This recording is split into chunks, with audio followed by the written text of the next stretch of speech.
The story begins not in the ashes, but in the tranquil days before the fall, with Kakyu relishing the simple bounties of his new life. Perched atop the colossal carcass of a slain thunder dragon, a beast of legend, he savored his victory feast. The rich, sizzling meat was a delicacy unlike any other, and a triumphant roar escaped his lips as he declared it the finest meal imaginable. This magnificent kill wasn't just for him. It was a grand gift for the villagers who had welcomed him, a souvenir from his latest venture into the wilds. Soon after, he was riding a humble cart, the thunder dragon's meat carefully packed, making his way back toward Jor village, an agricultural stronghold nestled in the western lands of the Zogul kingdom. The sacred calendar marked the date as June of the year 1013. Within the village, life hummed along with its usual measured rhythm. Children's laughter echoed through the air as they chased each other in playful games, while the men attended to their various crafts and labors. At the sun-drenched entrance to the village, an elderly guard sat slumped in his chair, the picture of weary contentment. A great jaw-cracking yawn stretched his weathered face, a testament to the peaceful monotony of his duty. He grumbled to himself about a rumbling hunger, his thoughts interrupted by the familiar clatter of an approaching cart. Peering into the distance, his eyes lit up, and a broad grin spread across his face as he shouted a name with familiar warmth. Kakyu! From the cart, the protagonist waved with equal enthusiasm, a playful glint in his eye. He called back, cheekily asking the old man if he was still managing to stay alive. The guard, whom Kakyu affectionately called Grandpa, scoffed at the question, boasting that he was still brimming with vigor, even in the dead of night. As Kakyu hopped down from the cart, the old guard playfully told him to stop with his teasing, which only made Kakyu imagine it all the more, earning a hearty laugh in response. True to his habit, Kakyu retrieved a coin and offered it to the guard, calling it his entrance fee.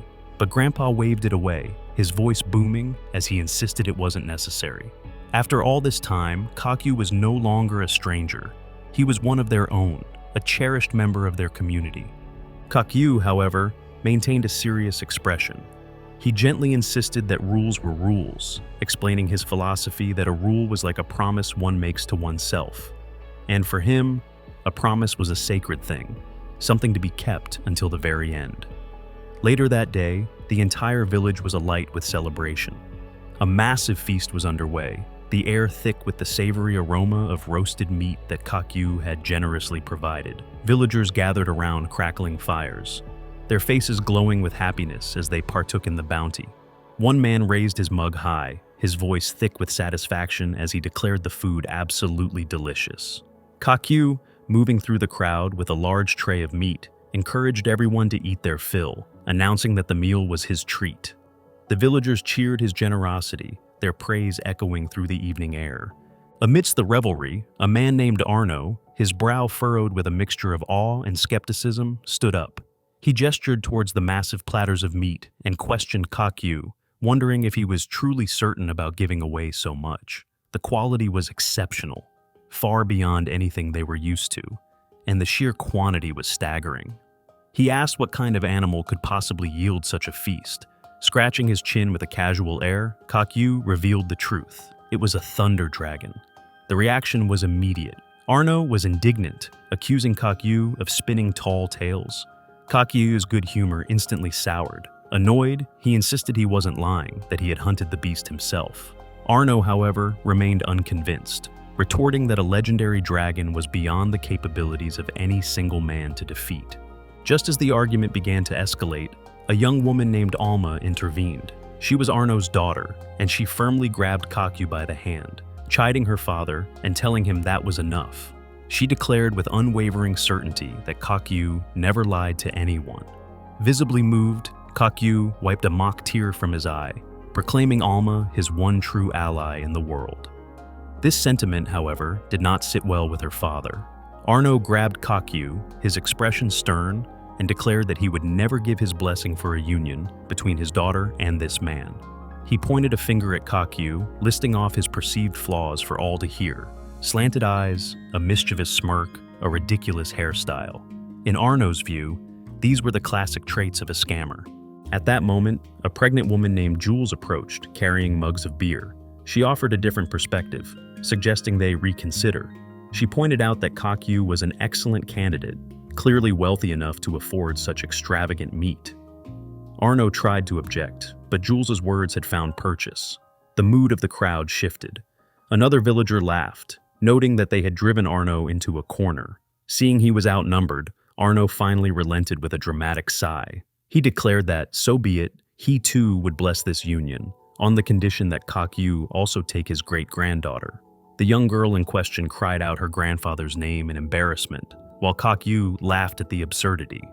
With a majority vote, as the villagers joked, the matter was settled. Kakyu, flustered, protested that it wasn't that simple. As the celebration wound down and the villagers began to depart, Arno was busy packing the leftover meat. He turned to Kakyu and asked if he would be staying the night again.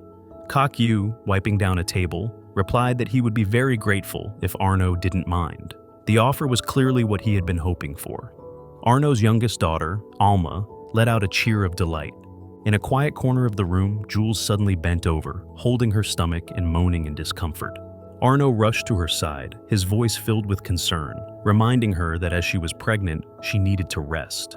Kakyu approached them, his expression gentle, and inquired about the baby's well-being. Jules, her hand resting on her swollen belly, replied that the child was feeling overly energetic. She credited the baby's vigor to the high-quality meat Kakyu frequently brought to the village. When asked about the due date, Jules estimated it would be in about a month. Kakyu stroked his chin thoughtfully, calculating in his head. He promised that as soon as he concluded his trading business, he would make sure to visit them again for the birth. The family smiled warmly at his words, and Jules assured him that the child would be happy to see him too. Later that evening, having retired to the room they provided for him, Kakyu collapsed face down onto the bed, the day's exhaustion finally catching up to him. He shifted into a more comfortable position and allowed his mind to wander. He marveled at the sheer improbability of his current life, the simple, ordinary existence he was now able to lead. It was a stark contrast to the life he had known before. A long time ago, in a world called Japan, his earthly path had been cut short, his soul weighed down by a lifetime of sins. As punishment, he was cast into the depths of hell, where, by some strange miracle, he was reborn not as a tormented soul, but as a demon. From that moment on, his existence had become an unending nightmare. Hell was a chaotic realm, teeming with savage demons and grotesque monsters, a place where the weak were mercilessly devoured by the strong. He was constantly on the brink of death, a lower-class demon fighting for every moment of survival. The endless petty quarrels between the god of hell and the god of heaven frequently spilled over into all-out wars, with legions of demons and angels clashing in cataclysmic battles. Peace was a forgotten word, a concept that had no place in the fiery abyss. He was perpetually caught in the crossfire, always teetering on the edge of annihilation. And yet, for 2,000 agonizing years, he endured. He fought, schemed, and clawed his way through the infernal hierarchy, doing whatever it took to survive. Over that time, he amassed immense wisdom and strength, the tools needed to carve out a place in that unforgiving realm. But in the midst of a titanic clash between the supreme god of heaven and the supreme god of hell, Kakyu found himself caught directly between their earth-shattering blows. In that moment, he knew with chilling certainty that this was the end. After 2,000 years of torment, his story was finally over. But it wasn't. He had woken up, not in oblivion, but in another world entirely, a place alien to both Earth and Hell.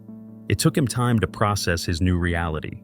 Adopting a human form, he began to travel, exploring the vast and varied landscapes of this new world. 3 years prior to the village feast, his wanderings led him to Jor. He presented himself as a traveler who had lost his memory. Now he lived the life of a traveling merchant, and he felt almost guiltily fortunate. Life was so peaceful, so good, that he sometimes suspected he was trapped in a dream. The memory of 2,000 years in hell was an eternity of suffering he could never forget. The simple facts that he no longer had to hide in constant fear for his life, that he could eat a proper meal and sleep in a soft bed. These were luxuries so profound they felt like the greatest of fortunes. Moreover, those 2 millennia of struggle had an unexpected side effect in this new world. The immense power and wisdom he had accumulated made him overwhelmingly strong compared to the native inhabitants. He was like a character from one of the old novels he had read in his past life, overpowered to an almost comical degree. Lying in bed, he looked up at the ceiling and let out a triumphant shout. His long-held dream of a quiet, peaceful life was finally within his grasp, and he was determined to enjoy every moment of it. His boisterous laughter filled the small room, a sound of pure, unadulterated joy. Just then, the door creaked open, and Alma entered, carrying a pitcher of water. She looked at him with surprise, catching him in his moment of private celebration. He quickly cleared his throat, a touch embarrassed, and asked Alma why she had come. She blushed slightly, explaining that her mother had asked her to bring him some water. He thanked her graciously, admitting that he was dying of thirst. Alma then shyly presented him with a pair of finely crafted gloves, urging him to take them. He accepted the gift, examining them with curiosity. She explained that she had made them herself, an idea sparked by her father. He had mentioned that merchants often developed calluses from holding the reins of their horses, and she had noticed Kakyu didn't wear any gloves. Kakyu tried them on. They were a perfect fit, the leather soft and comfortable against his skin. He praised her work, telling her she had done a wonderful job and that it must have been a difficult task. Alma beamed, raising a hand behind her head in a bashful gesture, insisting it was no problem at all. He smiled warmly, promising to treasure them and thanking her once more. As she turned to leave, her smile widening into a confident grin. She declared that nothing was too much trouble for her future husband, then wished him a good rest and quietly closed the door. Left alone, Kakyu sat on the edge of the bed, gazing at the red gloves on his hands. A wave of melancholy washed over him. He thought of Alma's kindness, her innocent affection, and felt a pang of guilt. He was a demon. His hands were incapable of forming calluses, just as he was incapable of truly marrying her and building a mortal life. An eternity of existence was his only real legacy. The human concept of time, of growing old together, was meaningless to a creature like him. The next morning over breakfast, Arno suggested they go fishing. Later, as the two men sat on a log by the river, his gaze fell on Kakyu's new red gloves. Smiling, he remarked that Alma must have given them to him after all. Kakyu raised his hands, pleased, and praised Alma's craftsmanship.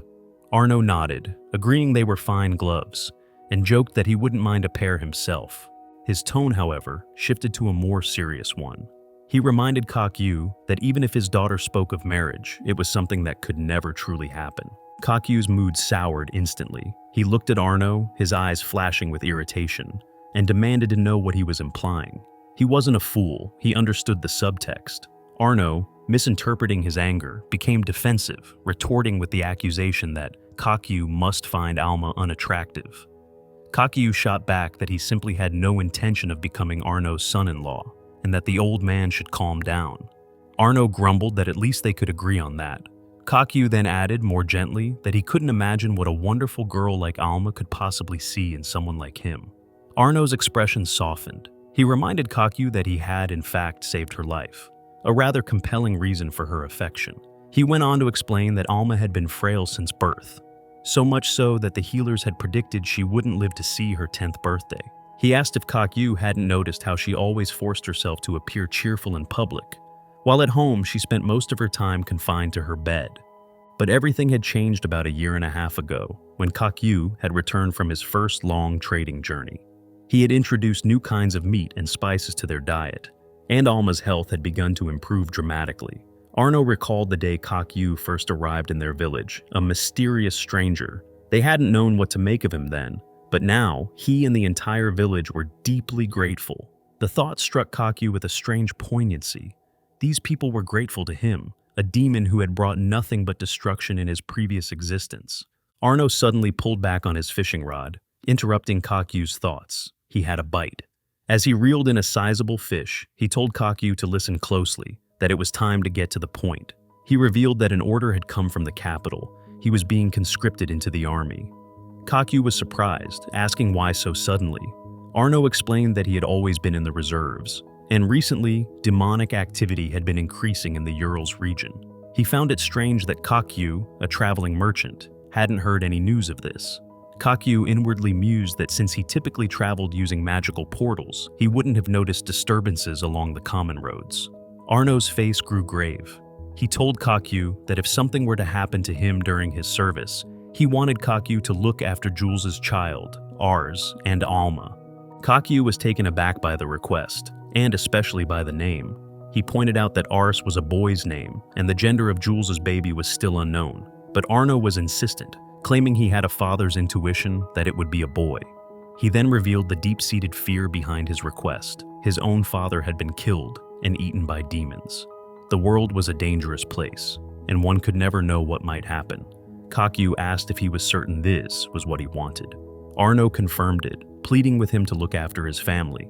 Kakyu finally agreed, but made it clear that he was making no promises. Sometime later, Kakyu finished loading the last of his goods into his cart, preparing for his next journey. He thanked Arno for his help with the sale of some local products. Alma approached, her expression sad, and asked when he would be back. He replied that he would likely return at the end of the next month, just in time to meet her new little brother. He then knelt down before her, his gaze soft. He told her he had a token of his gratitude for the gloves she had made.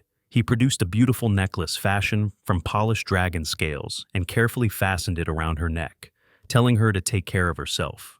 As he climbed into his carriage and prepared to depart, he saw that many of the villagers had gathered to see him off, their calls of thanks and farewells filling the air. Alma stood among them, waving until his cart disappeared from view.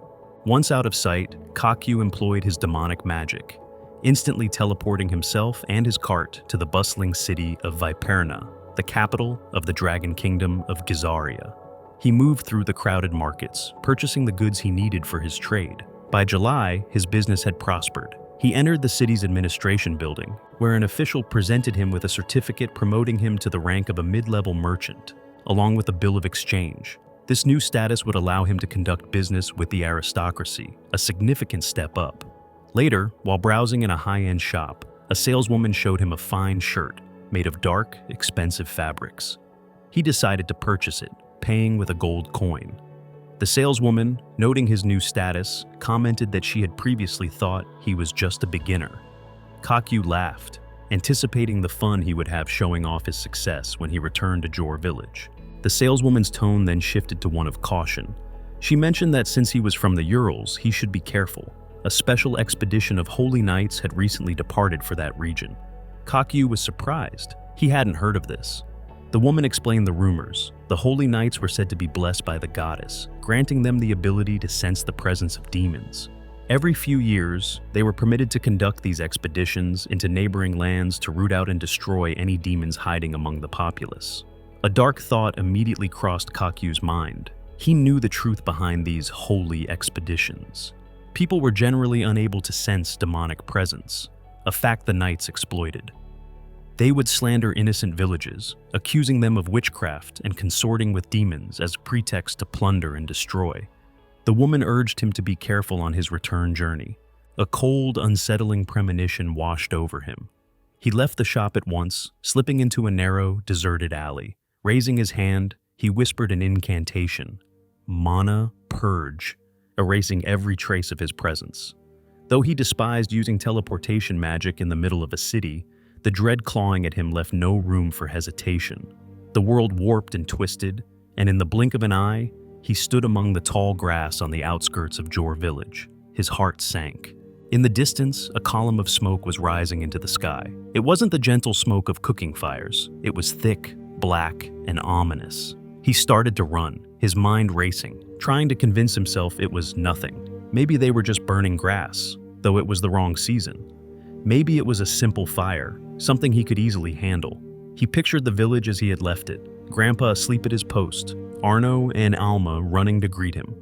But the reality that met him was a wall of roaring flame. The village was an inferno. As he stumbled forward, the horrific scene unfolded before him. The ground was littered with the bodies of the villagers, his friends, his adopted family. He fell to his knees, a raw, hysterical scream tearing from his throat. His eyes scanned the carnage, finding the lifeless forms of Grandpa, of Arno, of Jules, and then he saw her. Alma. She laid still. "Who did this?" he roared into the fiery night, his voice cracking with anguish. In his grief, he activated his devil's eye, a demonic ability that allowed him to observe the lingering traces of souls. The ethereal remnants of the villagers' last moments flooded his vision. He saw them on their knees, begging for their lives before the mounted holy knights. They cried out their innocence, swearing they knew nothing of demons. The knights sneered back, claiming a demonic presence was palpable in the village. They pointed to the dragon meat, declaring it as proof. Only a demon, they claimed, could possess the magical ability required to slay a dragon. One knight had leveled a spear at Arno, demanding to know where the meat had come from. Arno had remained silent, protecting Kakyu even in the face of death. The knight had taken his silence as an admission of guilt, declaring him a conspirator. And then came the final, chilling order from the knight's commander. These are the minions of demons. They must all be killed. The vision faded, leaving Kakyu back in the burning ruins, kneeling over Alma's body. Were you protecting me? The pain was a familiar one. In his human life, long ago, he had watched his own father die, helpless to save him. Now, after millennia, that feeling of utter powerlessness returned, a bitter poison in his soul. I couldn't save anyone, he thought, his grief turning to incandescent rage. He slammed his fist into the scorched earth, yelling at the cruel absurdity of it all. Using his devil's eye again, he located the spiritual trail of the nightly expedition. His rage coalesced into a sphere of pure demonic energy in his hand. He launched it into the sky, a beacon of vengeance that streaked across the night. The knights, miles away, saw the brilliant flash. One of them turned, questioning what it was. Another, the commander, arrogantly dismissed it and ordered them to move on. But it was too late. The energy projectile slammed into their ranks, erupting in a cataclysmic explosion that vaporized them instantly. But their destruction brought him no solace. A dark, insidious voice began to whisper in his mind, the dormant demon within him stirring. For 2,000 years, he had wandered the bottomless abyss, every moment saturated with loss and pain. He had become a monster, devoid of humanity, a creature who defiled souls and devoured flesh, worthy only of hell. This village, this brief taste of warmth and light, had been the first casualty of his presence. He had planned to use them, to gather information and kill them if they interfered. But they had ambushed him with kindness. They had taught him to laugh without mockery, to enjoy good food, to feel the warmth of another's hand. He had experienced these things for the first time in 2 millennia, and it had been priceless. And now, the cruel gods, the universe itself, had taken it all away. The demonic essence surged, threatening to consume what little humanity he had left. His form began to twist and contort, his power swelling uncontrollably.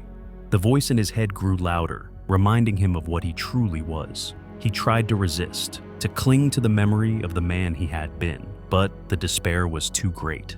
Throwing his head back, he let out a terrible, unearthly roar, a sound of pure agony and rage. He was the devil. As his body transformed into a monstrous shape, a fleeting memory of Alma flickered in his mind. He remembered her holding his hand, her unwavering belief in him. He knew he was disappointing her, that he could no longer stop this transformation. This was his true nature. He knelt in the ashes of his broken dream, all hope seemingly extinguished. For him, they had been the only family he had ever known. He felt ethereal arms wrap around him, a comforting presence, and a soft voice telling him to listen. And then he heard it, a faint sound cutting through the roar of the flames and his own inner turmoil. It was the cry of a baby. His demonic transformation halted, receding as he followed the sound. He found a small wooden box, miraculously untouched by the fire. Inside, nestled among blankets, was a tiny, crying infant. And around the baby's neck was the very dragon-scale necklace he had given to Alma. He remembered his conversation with Jules. The baby wasn't due for another month. Had a month already passed? He remembered Arno's insistence that the child would be a boy named Ars. He remembered Arno entrusting the future of his family to him. With trembling hands, Kakyu gently lifted the child from the box. The baby, Ars, immediately quieted in his arms. Tears streamed down Kakyu's face, not of rage, but of a profound, heartbreaking sorrow and a new, unshakable resolve. This child, this tiny survivor, was now his. He pressed the infant to his chest and swore an unbreakable oath upon his very soul. He, the demon Kakyu, would adopt Ars as his own son. He would raise him to be the happiest, most fulfilled man in the world.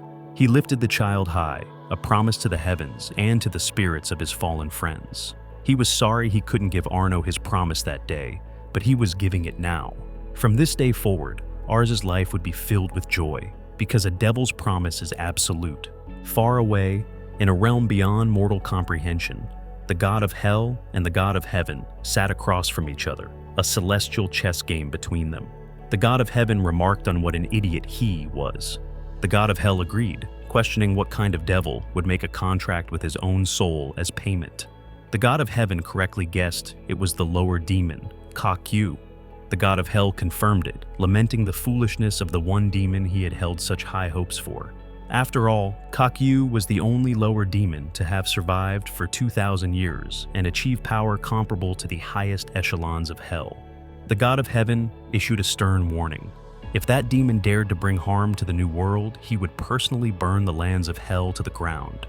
The god of hell simply laughed, pointing out the irony. That fool, he revealed, had just picked up a human child. The god of heaven smirked, a cruel glint in his eyes.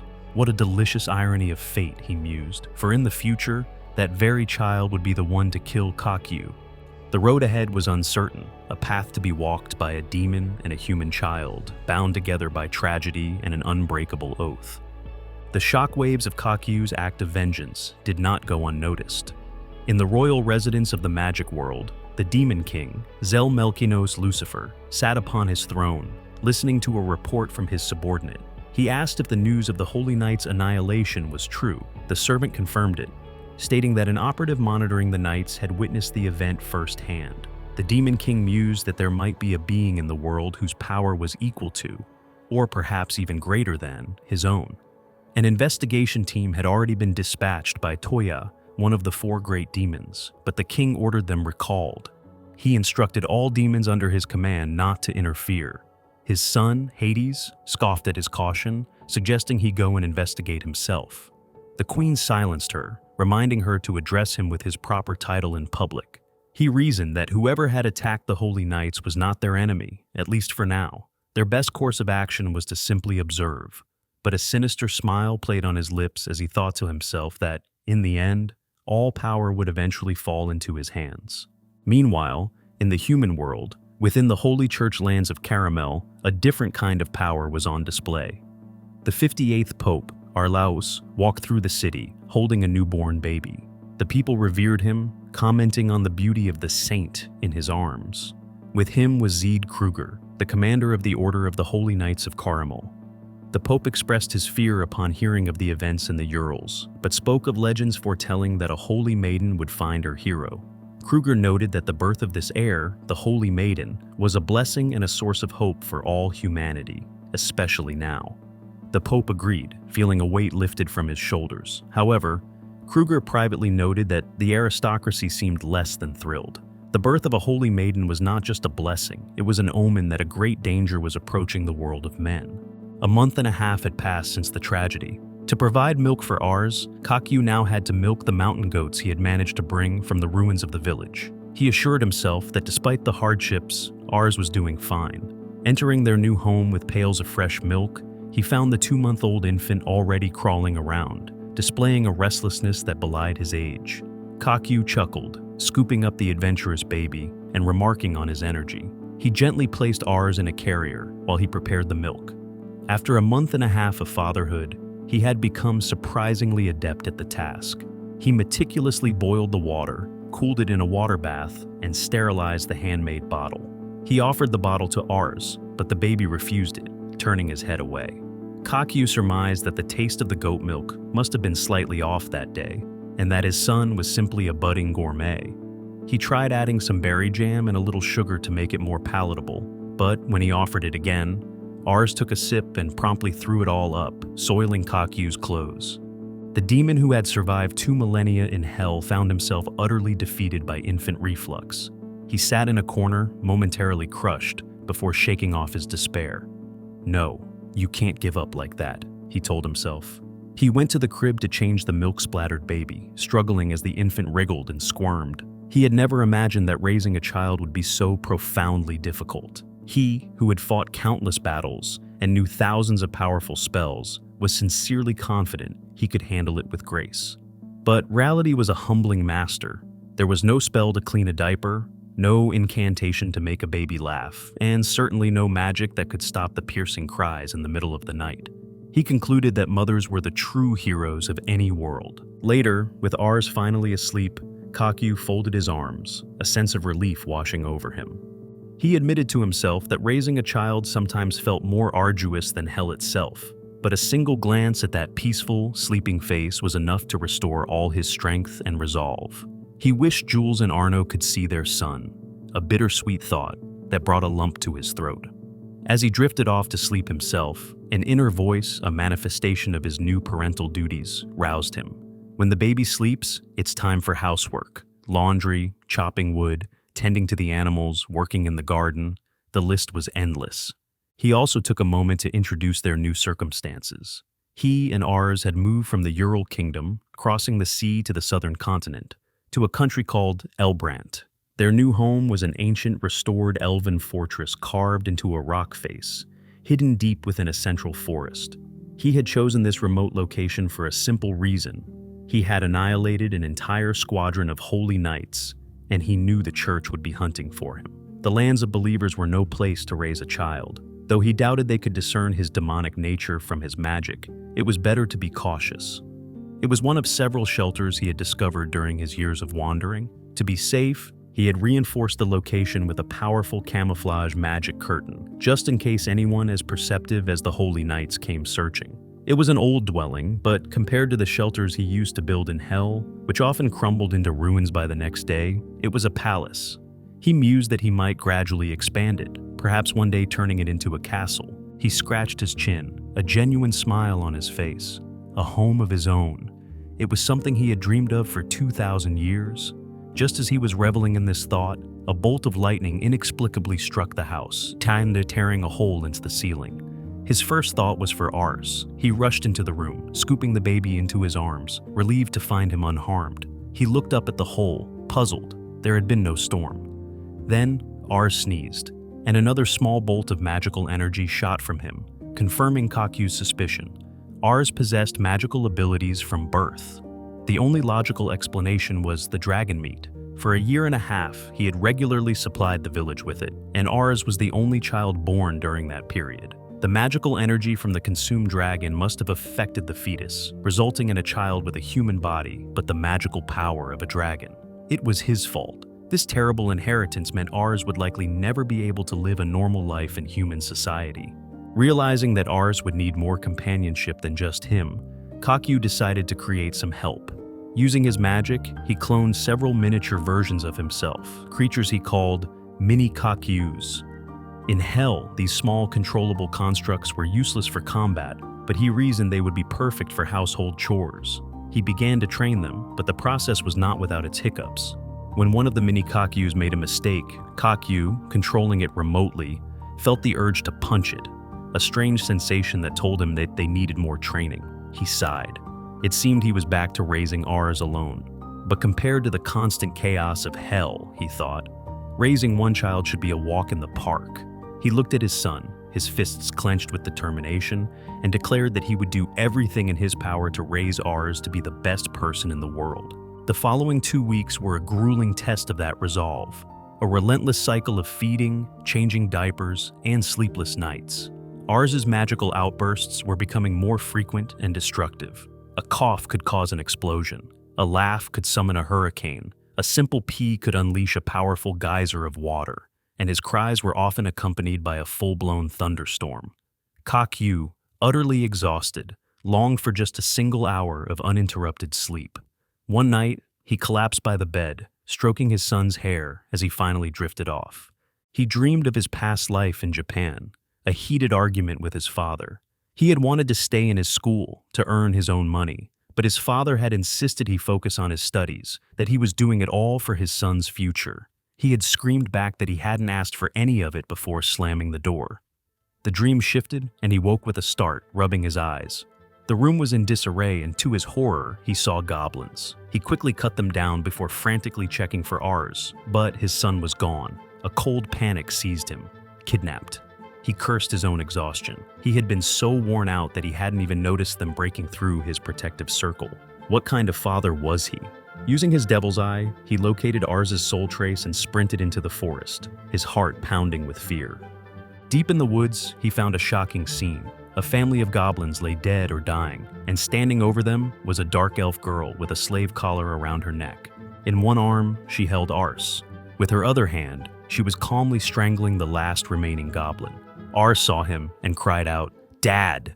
The elf girl and her companion, a man named Sibus, turned in surprise. Kakyu, not knowing their language, tried to communicate his gratitude through gestures, explaining that he was the boy's father. Sebus, understanding his intent, explained that they were on their way to the holy city when they came across the goblins who had stolen the baby. He instructed the elf girl, Erza, to return the child. But as Kakyu reached for his son, Erza pulled back, her eyes sharp and questioning. She asked if he was truly the child's father. She pointed out their location, the Great Borkley Forest, a dangerous place inhabited by fire dragons, a place people avoided. A single, lightly dressed foreigner with a baby seemed more like a kidnapper than a parent. The question struck a nerve. Was he truly a suitable father for Ars? He didn't know for sure, but he knew one thing with absolute certainty. He told her he couldn't explain the details, but that this child was the most precious son in the entire world to him. His sincerity was palpable. Erza closed her eyes, apologizing for her impolite questions. Kakyu assured her he wasn't angry, that her distrust was understandable. As she and Sibus prepared to leave, she bid him farewell, adding that it wasn't necessary to thank a slave. He watched them go, saw her enter a cage in the back of their carriage, his mind troubled. He had tried to suppress the thought, but her question had brought it to the forefront. Ars had no one but him, and with his unique powers, he couldn't live an ordinary life. Kakyu had believed he could raise him alone, for Ars's sake, but he now realized he was wrong. It was for his own sake. He was afraid. He had already lost one family. The thought of losing more people he cared for was a horror he couldn't bear. But was isolating Ars the right thing to do? To deprive him of friends, of love, of his own dreams? If he did that, he would be no better than his own father from his past life. He made a new vow. He would never allow himself to lose anyone dear to him again. He would become strong enough to protect them all, at any cost. He would become a real father to Ars, and fulfill the promise he made on that terrible day. He looked at his son, who reached out his little hands towards him, and knew it was the right decision. First, they would find someone who could become their new family, and so began his unlikely quest to find a mother for his son. Their journey led them to Bamora, a port city on the Great El Bottle River, the closest settlement to their forest hideout. The city was a melting pot of cultures and languages, a hub for trade, both legal and illicit. Its proximity to the fire dragon's territory made it a breeding ground for shady dealings, including the slave trade. It was for this reason that Kakyu and Ars were there. He had decided he needed to hire a slave to help look after Ars. The recent kidnapping incident had convinced him that raising the boy alone was not only difficult, but also dangerous. To free up his own time and resources for his larger goals, he needed help. However, as he walked through the crowded streets with Ars in his arms, he noticed the strange looks they were receiving. A man with a child was apparently a rare sight, and to some, it screamed easy prey. He quickly realized that navigating the world with a child was far more complex than he had anticipated. Finding a suitable person was proving to be an immense challenge. The slaves in this country were typically criminals, deprived of their rights. He needed someone kind, strong, reliable, and educated. Someone he could trust with Ars and his uncontrollable magic. Such a person was not easy to find. The image of Erza, the dark elf who had saved Ars, flashed in his mind. He cursed himself for letting such an incredibly talented and capable person slip through his fingers. Just as he was despairing, he overheard a conversation between two men. They were talking about the arrival of a major figure in the city, Luis Sebasta, also known as Sibus the Seer. The name was legendary. Sebasta was the head of a powerful trading company that dealt in everything from food to slaves, a man who had risen from nothing to become one of the most influential merchants on the continent. Even a small-time merchant like Kakyu knew of him. This was the opportunity he needed. A man like Sebus could surely help him find the right person. His new goal was set: find Sibus and establish contact. Meanwhile, in an abandoned building across the river, Erza sat in shackles, her mind replaying the moment she had trusted Kakyu's words. She had thought she would never be able to trust anyone again, yet his sincerity had broken through her defenses. Sibus entered, informing her that their ship was ready. As she was being led away, chaos erupted in the city below. Kakyu was in trouble. Ours had sneezed, and the resulting fiery breath had set a merchant's stall ablaze. Now, he was running through the streets with the enraged shopkeeper and a growing mob hot on his heels.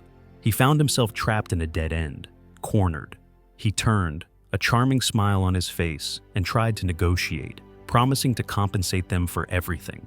But the shopkeeper, pointing at Kakyu's face, declared that only an idiot would believe the words of a man who so clearly looked like a swindler. The insult was one Kakyu hadn't heard in a long time.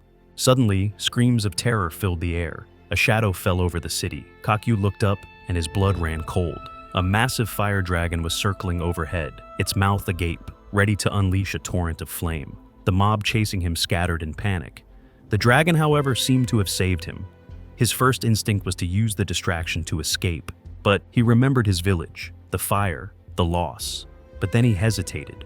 Was running away truly the right choice? Elsewhere, the dragon swept low over the river, spewing fire onto the ships moored there. On one of those vessels stood Erza. Sebas shouted for the crew to retreat, but Erza's eyes locked on a group of children stranded on the docks. Without hesitation, she leapt from the ship toward them. Back with Kakyu, turmoil churned in his mind. If he acted, too many would witness his power. To slay a dragon with his demonic abilities would surely draw the attention of the Holy Church and put ours in grave danger. The logical choice, the best choice for his son, was to run. But he couldn't. He clenched his fists, unable to abandon the innocent people. Just then, a gasp went through the crowd. Someone had thrown a chain with an anchor, snagging the dragon. A figure was climbing the chain, moving with impossible speed and agility. It was Erza. She threw off her cloak, revealing two short swords. She launched herself at the dragon, one sword shattering against its thick scales. Undeterred, she used the chain to swing around the beast, striking again and again, leading it away from the crowded docks and onto the rooftops of the city. Kakyu recognized her instantly. Erza, meanwhile, observed that the dragon was already wounded, its movements sluggish. She suspected it was the work of the same people who had provoked it into attacking the city. Erza knew she couldn't defeat it head-on. Her only goal was to buy enough time for everyone else to escape. She used a blinding magic spell, Dusk, then enhanced her own body with strengthening magic, unleashing a flurry of attacks. The villagers watched, cheering her on, but Kakyu could see the truth. Her attacks barely scratched the beast. She was exhausting herself on a lost cause. With a mighty sweep of its tail, the dragon shattered the wall beneath her, sending rubble crashing toward a family below. She dashed in, smashing the debris apart to protect them. But the dragon was already drawing in its breath. Just as the torrent of flames roared forth, Kakyu moved. In an instant, he appeared at her side, pulling her into his arms before the fire could touch her. "Do you remember me?" he asked, his voice calm amidst the chaos. "I can't let my son's benefactor die in front of my eyes." He gently set her down. She stared at him, bewildered. He apologized for the lack of time and asked a single urgent question. Could she cast her blindness spell on everyone nearby? She confirmed that she could, but only for a few seconds. He assured her that would be more than enough. He handed ours to her and stated his intention. He was going to destroy the fire dragon. As she processed his impossible words, she raised a hand to her forehead and whispered, "Dusk." A profound sense of déjà vu washed over her, a strange and unshakable confidence in this man's words. Darkness fell upon the city. People cried out in confusion, unable to see. In the heart of that magical darkness, Kakyu approached the disoriented dragon and simply ordered it to look at him. As the beast lunged, a clot of unimaginable power formed in his hand. He unleashed it, and the dragon was torn in half, its massive body crashing to the ground. As the dusk faded, Kakyu knelt before a stunned Erza and the now quiet child. "I have a request for you. Can you take on the role of a mother for this child?" Her shock was absolute, her mind reeling back to a time not long ago in the magical land of Lawrence. She had been Erza of the Dusk, a loyal servant of the royal court, entrusted with a secret mission by Prince Yahello. She was to eliminate a merchant from the Dark Guild during a secret meeting with an aristocrat. She had carried out her orders, plunging her sword into the target, only to hear a familiar, horrified voice ask, "Why, Erza?" It was not a merchant, it was the king. In the courtroom, her fate was sealed: slavery. She cried out that it had been a secret mission, that she was told her target was a guild merchant. But Prince Elyud, the very man who had given her the order, coldly denied it, claiming he had been in another kingdom that day. It was a conspiracy. Someone had impersonated the prince, framing her as part of a plot against the king. As she was dragged away, she had pleaded for someone to investigate, to listen to her. But no one did. In her cell, she had learned the Singh had fallen into a coma, but was at least alive. She had been deceived, her loyalty twisted into a tool for treason. She had sworn to protect the king, whom she revered as a father, and she had been tricked into harming him with her own hands. It was an unforgivable sin. It was on her journey to be sold as a slave, under the care of the merchant Sibus, that she had encountered Kakyu and saved his son. And now, this enigmatic man was kneeling before her, in the middle of a ravaged city. In the present, back in the port of Bamora, the weight of his question hung in the air.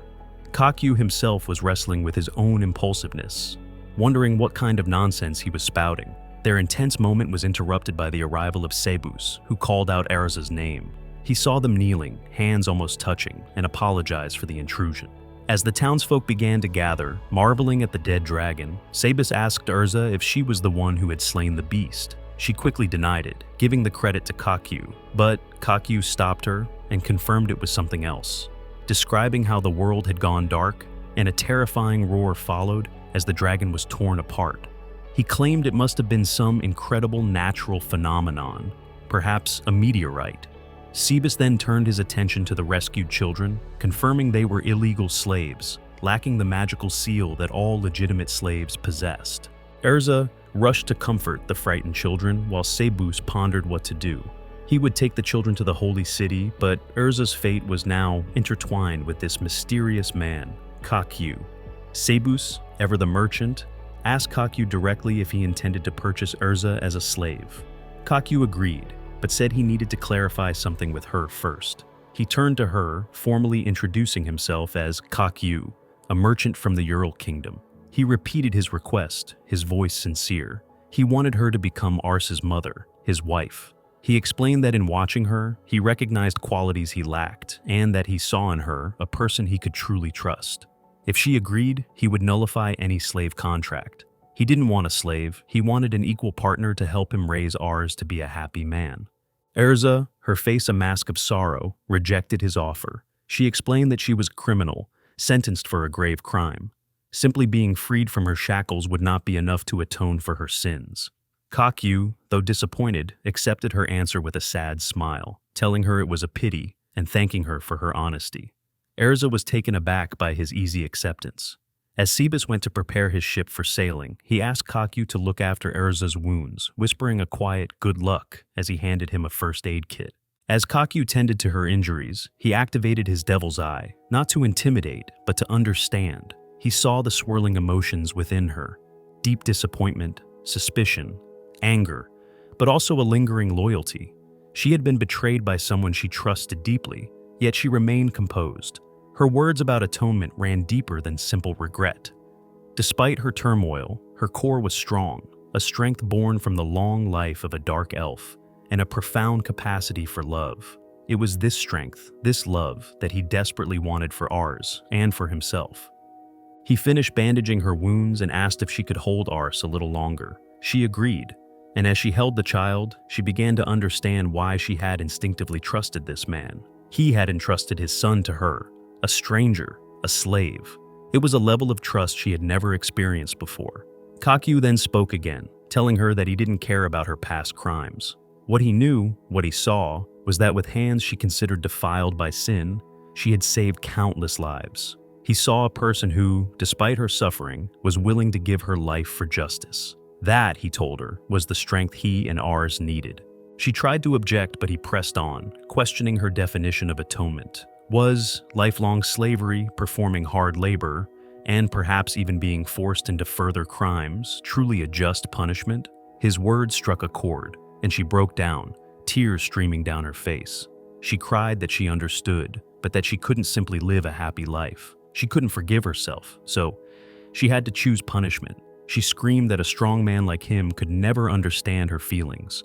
Her cries woke Ars, who began to wail. She immediately shifted into a nurturing role, shushing and rocking the baby, her maternal instincts taking over. Kakyu watched them, his expression soft. He admitted that he was strong as a beast, but that his strength was useless when it came to caring for Ars. He was clumsy, unable to even change a diaper correctly. He confessed that, in a moment of weakness, Ars had almost been kidnapped. Strength and nobility were not enough. They needed each other. He proposed a deal. He would help her with her atonement if she would help him with his child. He asked her what atonement truly meant to her. Her mind went back to the king she had served, the man she had been tricked into attacking. He had run an orphanage, seeing it as his own payment for the sins of war, for the children who had lost parents for the sake of the country. Her duty, he had told her, was to use her strength for the future of their nation. That was her justice. That was the will she had to inherit. Wiping her tears, she told Kakyu that atonement, for her, was creating a world where children could live with laughter. He extended his hand, sealing their new pact. Their interests, he said, had aligned. Erza took his hand, and he made her a solemn promise. He would never betray her. To prove his trust, he proposed an unconventional arrangement. They wouldn't just nullify her slave contract. They would enter into a new one, a mutual slavery contract. They would become each other's master and slave simultaneously. In this way, neither could ever betray the other. Cebus, amused by the strange logic, called it a contract befitting a real marriage. With Cebus as their witness, they pricked their thumbs and applied blood seals to each other's bodies. And then, without warning, Kakyu activated his teleportation magic. Erza cried out in shock as the world dissolved around them and they found themselves airborne. He laughed, explaining that he could fly, and with a grand gesture welcomed her to their new home. The home was the abandoned elven fortress, a hideout he had prepared. He gave her a tour, showing her his stash of monster parts and dragon bones, explaining that selling them all at once would attract unwanted attention. Erza looked at the man who casually defeated elemental dragons and wielded ultimate magic without incantations, yet called himself an average merchant. To her, he was the most bewildering person she had ever met. Just then, Kakyu reaffirmed the terms of their agreement. She would be a mother to Ars, and he would help her atone for her sin. Then, with quiet resolve, Kakyu declared that the garden and animals would be tended to with supernatural speed, promising his work would be done before sunset. In return, he tasked Erza with bringing order to their home. A simple division of labor she accepted with steady diligence. Though beneath her calm surface, her thoughts continued to churn. As she cleaned, her eyes strayed to the clay dolls, animated and tirelessly working the fields. Another mystery to add to the man who called himself her husband. Such power, yet such secrecy. What could possibly threaten someone like him? She pushed the thought aside, reminding herself he had saved her life and even gone so far as to offer himself as her slave. In truth, she trusted him. Her unease came not from his past, but her own future. Could she ever be worthy of being a mother? The question gnawed at her until the door creaked open. Kakyu stepped in with a weary sigh, announcing his return before sunset, only for his words to falter when he saw Erza collapsed on the floor, unconscious. Her mind, adrift in feverish dreams, drifted back to her earliest memories. She was a child again, in a village where martial prowess was not a skill, but a sacred duty. Every man and every woman deemed capable was subjected to grueling combat training. It was the way of her people. She remembered the strict separation of genders during these drills, a custom as unyielding as the mountains surrounding their home. Under the hawk-like gaze of her father, the village chief, she had pushed her body and spirit to their absolute limits. Her world was one of competition, constantly measuring herself against her gifted older brother and the other aspiring warriors. In this small, Spartan world of discipline and duty, the concept of a mother was an absence, a void she could not comprehend. When she finally awoke, the world was soft and muted. She found herself tucked into a bed, an intravenous drip connected to her arm, a testament to the severity of her collapse. Kakyu was slumped in a chair beside her, his head resting on the edge of the mattress, having clearly fallen asleep during his vigil. Through the haze of her returning consciousness, a single word escaped her lips, a question filled with a strange, dreamlike familiarity. "Dear?" His head snapped up, surprise warring with overwhelming relief on his face. Tears welled in his eyes as he choked out how overjoyed he was to see her awake. Erza, still disoriented, blinked slowly, trying to piece together the lost time. She inquired how long she had been asleep. Kakyu informed her it had been nearly 2.5 days, his voice thick with the emotion of his long wait. Alarm shot through her. 2 whole days lost. She tried to rise, but Kakyu's hands pressed her back down, warning her that her fever lingered and sudden movement was dangerous. Weakly apologizing, she sank into the pillows. Kakyu cooled a towel, dismissing her apology and blaming himself instead. A fever was inevitable after wounds like hers, he said, regretting that he hadn't ensured her rest. With a wistful sigh, he added that he wished he had healing magic. Her voice, laced with curiosity, questioned if he was referring to the specific forms of magic that lay beyond his considerable power. He confirmed her suspicion, placing the cool cloth on her forehead, as he admitted that not all forms of magic were under his command. Suddenly, a look of realization crossed his face. It was time for the baby's milk. He handed her a small, intricately carved doll, explaining that he would be in the barn, and if she needed anything, she should call for him through the doll. She looked at the object in her hand, puzzled. Kakyu explained it was a portable, miniature version of his clay golems, a mini Kakyu, as he called it. It was imbued with a communication spell, allowing them to speak across great distances. She marveled at its convenience just as he snapped his fingers with another thought. He produced a bowl of hot vegetable soup, seemingly from thin air. He proudly announced that he had prepared it especially for her, and thanks to a preservation spell, it was as fresh and warm as the moment it was cooked. As he opened the door to leave, he offered one last piece of advice. He cautioned her that while she was likely ravenous, she shouldn't attack the food with too much gusto, as it was bad for her recovering body. She should eat slowly, taking sips of water. With a final, "Okay, I'm off," he departed, leaving her in the quiet warmth of the room. A genuine smile touched her lips as she watched him go. The sound of a baby's cry then reached her ears, and a wave of maternal instinct washed over her. The realization of Kakyu's tireless devotion settled over her. All this time, while she drifted in unconsciousness, he had cared for both her and the baby, ours. That devotion stirred a forgotten memory, a glimpse of her own mother. She recalled a childhood injury that left her bedridden and waking to find her mother at her side, a quiet, comforting presence. The words they had exchanged were lost, but she remembered the urge to apologize for her rebellious nature, for the clashes with her father's unbending will. A faint bruise on her mother's cheek hinted at his temper, a detail that lingered like a scar in her mind. From that fractured memory came clarity. True happiness wasn't found in grand deeds or heroic acts, but in small, sincere moments of connection. Guilt and inadequacy mattered less than one truth, that a child would always feel the sincerity of a parent's heart. With that resolve, she sat up, removed the IV, and tasted the soup. It was, she realized with a grateful smile, absolutely delicious. Sometime later, feeling renewed, Erza stepped outside and greeted Kakyu. He was gently patting the baby on his shoulder, trying to soothe him. He turned, a look of relief on his face as he asked if she was feeling better.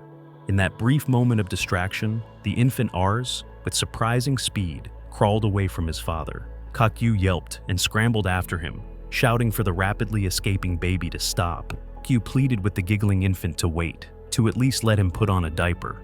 Suddenly, Ars activated his latent powers, and a percussive blast of magic erupted, blowing another hole in the wall of their home. Kakyu sighed, the sound a mixture of resignation and exhaustion. "Another one," he muttered.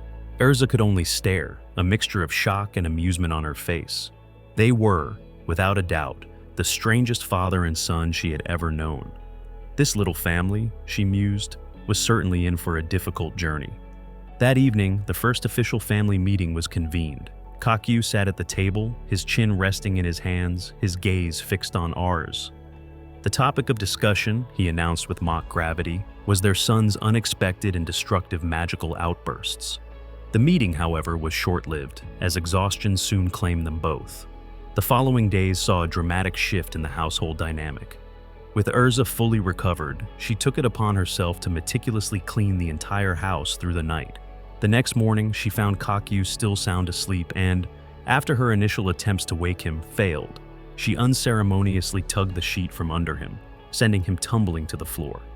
With a proper division of labor established, Kakyu found himself with an abundance of free time, which he dedicated to honing his control over his miniature golems.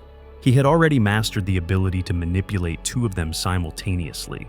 He couldn't help but feel a swell of pride. The woman he had brought into his life was proving to be a true jack-of-all-trades, a partner of immense capability. Their domestic tranquility was, however, occasionally disrupted by a peculiar issue.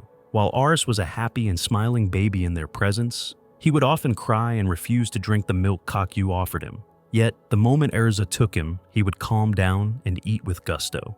Kakyu watched this scene play out, a strange and unsettling feeling taking root in his chest. It seemed Ars was growing more attached to Erza than to him. This realization sparked a competitive fire in Kakyu. When Erza suggested they prepare breakfast, he immediately interrupted, declaring that he would handle the cooking. He was determined to prove his own usefulness. He presented his culinary creation with a flourish, a massive steak from a fanged boar. Erza's eyes widened, and she offered a silent prayer of thanks to the goddess for such a bounty. She took a bite, and her face lit up as she exclaimed how delicious it was. Kakyu, internally, preened with pride. Of course it was delicious. He had spent what felt like 1,000 years trying to make the hellishly disgusting ingredients of this world palatable. He took a bite himself, and his world came crashing down. It was grotesquely sweet. In his haste, he had confused the sugar with the salt. He was a fool. Yet, Erza had praised it. She bowed her head, apologizing for her ignorance, and explained that every family has its own unique tastes, passed down through generations. She thanked him for his effort and rose to clear the plates. A wave of inadequacy washed over him. She was too perfect. As she cleared the table, Erza asked about his plans for the day. Kakyu mentioned testing a new insect-catching spell in the garden, but before he could elaborate, Ars began to cry. Seizing the chance to redeem himself, Kakyu quickly offered to handle it. He scooped the baby into his arms, his voice full of paternal concern as he wondered aloud if a diaper change was needed. Then, without warning, Ars unleashed another burst of power in his father's arms. Erza immediately called for a family council.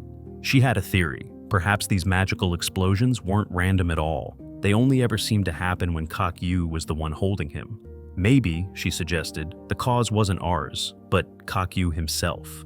Kakyu's mind reeled. Erza continued, her logic piercing through his confusion. What if they weren't explosions, but conscious acts? She suggested that when Kakyu used his own magic in front of Ars, he would often laugh and act pleased. The boy, in his infant mind, might have connected the use of magic with pleasing his father. He might be using his own powers in a desperate attempt to earn his father's affection. The realization hit Kakyu like a physical blow. Tears welled in his eyes as he asked, his voice trembling, if it was possible that he had created half of these problems himself. Erza's silence was all the confirmation he needed. He collapsed onto the floor, wrapping himself in a blanket, and declared himself a terrible parent. He wanted to metamorphose into a cocoon and simply disappear from existence, even asking her to step on him and put him out of his misery. Erza, with Ars in her arms, leaned over him. She gently told him not to worry. Now that they understood the cause, they could fix it. They would have to try together. If he sincerely tried to be a good father, their child would undoubtedly feel it. Her words, meant to be comforting, only twisted the knife of his self-loathing. He internally scoffed at her encouragement. Just recently, she had been lamenting her own lack of maternal qualities, yet she was handling the role of a parent 100 times better than he was. What did that make him? He was nothing. Garbage. As if reading his thoughts, Erza added that it seemed their baby simply wanted to please him. It was a strange and destructive method, but it came from a place of love. She held Ars up, asking the child if he just wanted to please his daddy.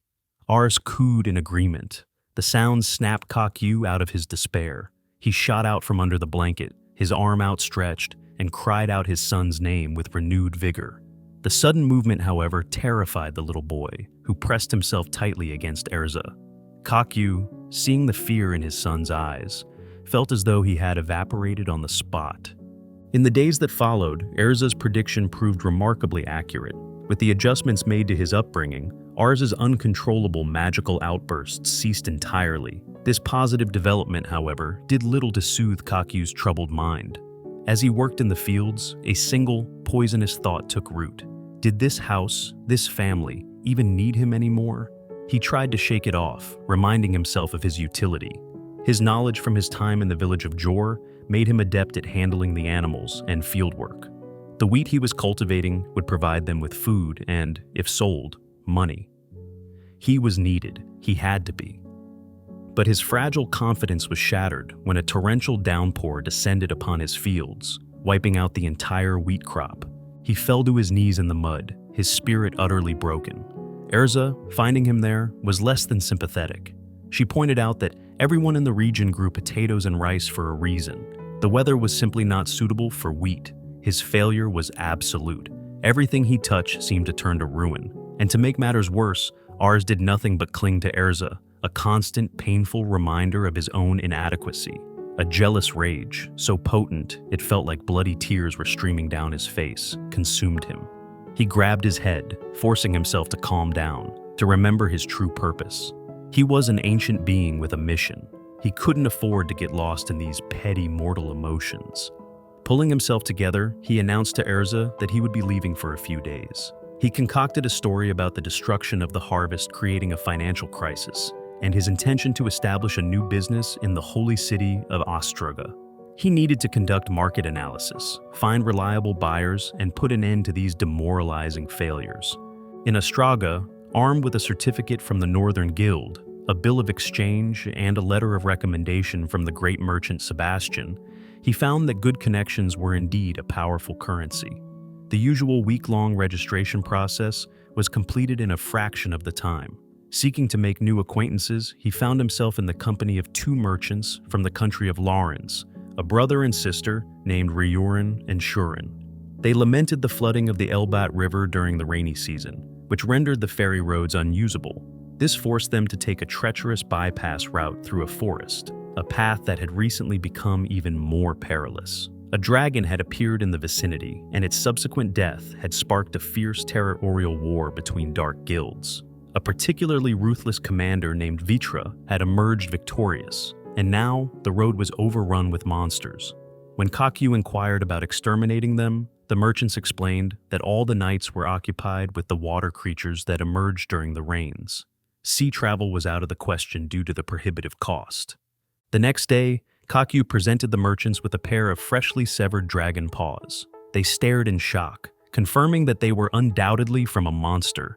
Shuren, her initial awe quickly turning to suspicion, grabbed him by his jacket, demanding to know if he seriously expected them to believe he had killed it himself in a single day. She accused him of being a swindler.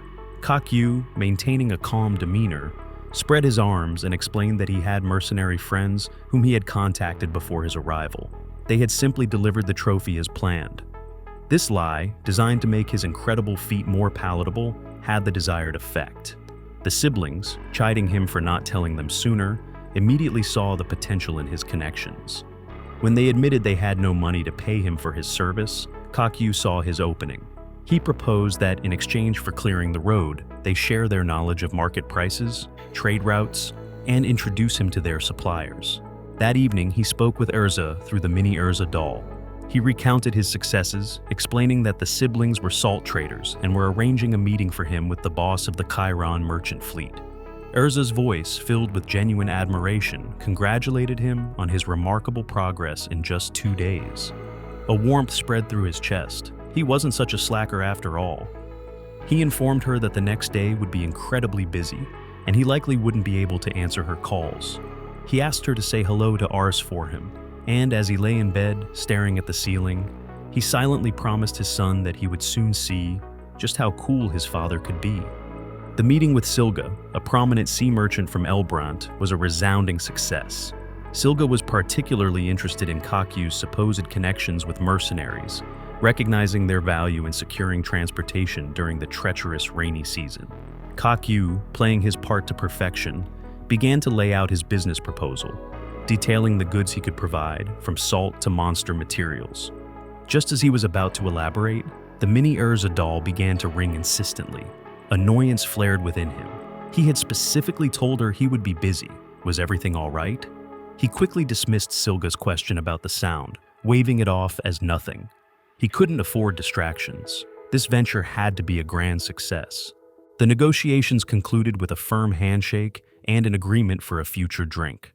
Kakyu returned to his room, exhausted but triumphant. He had hit the jackpot.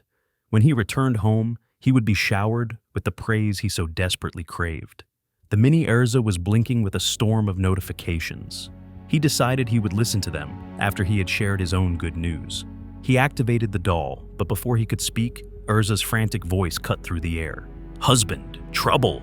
We're in trouble! It's ours!" In an instant, the world narrowed to that single, terrifying message. He burst out of the room and into the pouring rain, teleporting in a desperate, panicked sequence back towards his home. He slammed open the door, his heart pounding in his chest, and demanded to know what had happened to their son. He rushed to the crib and saw Ars, his small body racked with a terrifyingly high fever. Erza explained that his temperature had been rising since lunchtime and had recently become unbearable, as if he were burning from the inside out. The daytime messages, he realized with a sickening lurch, must have been about this. He had ignored them.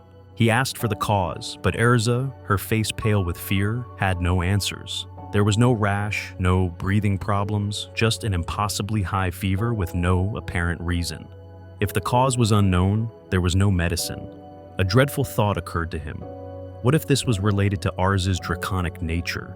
If only he had healing magic.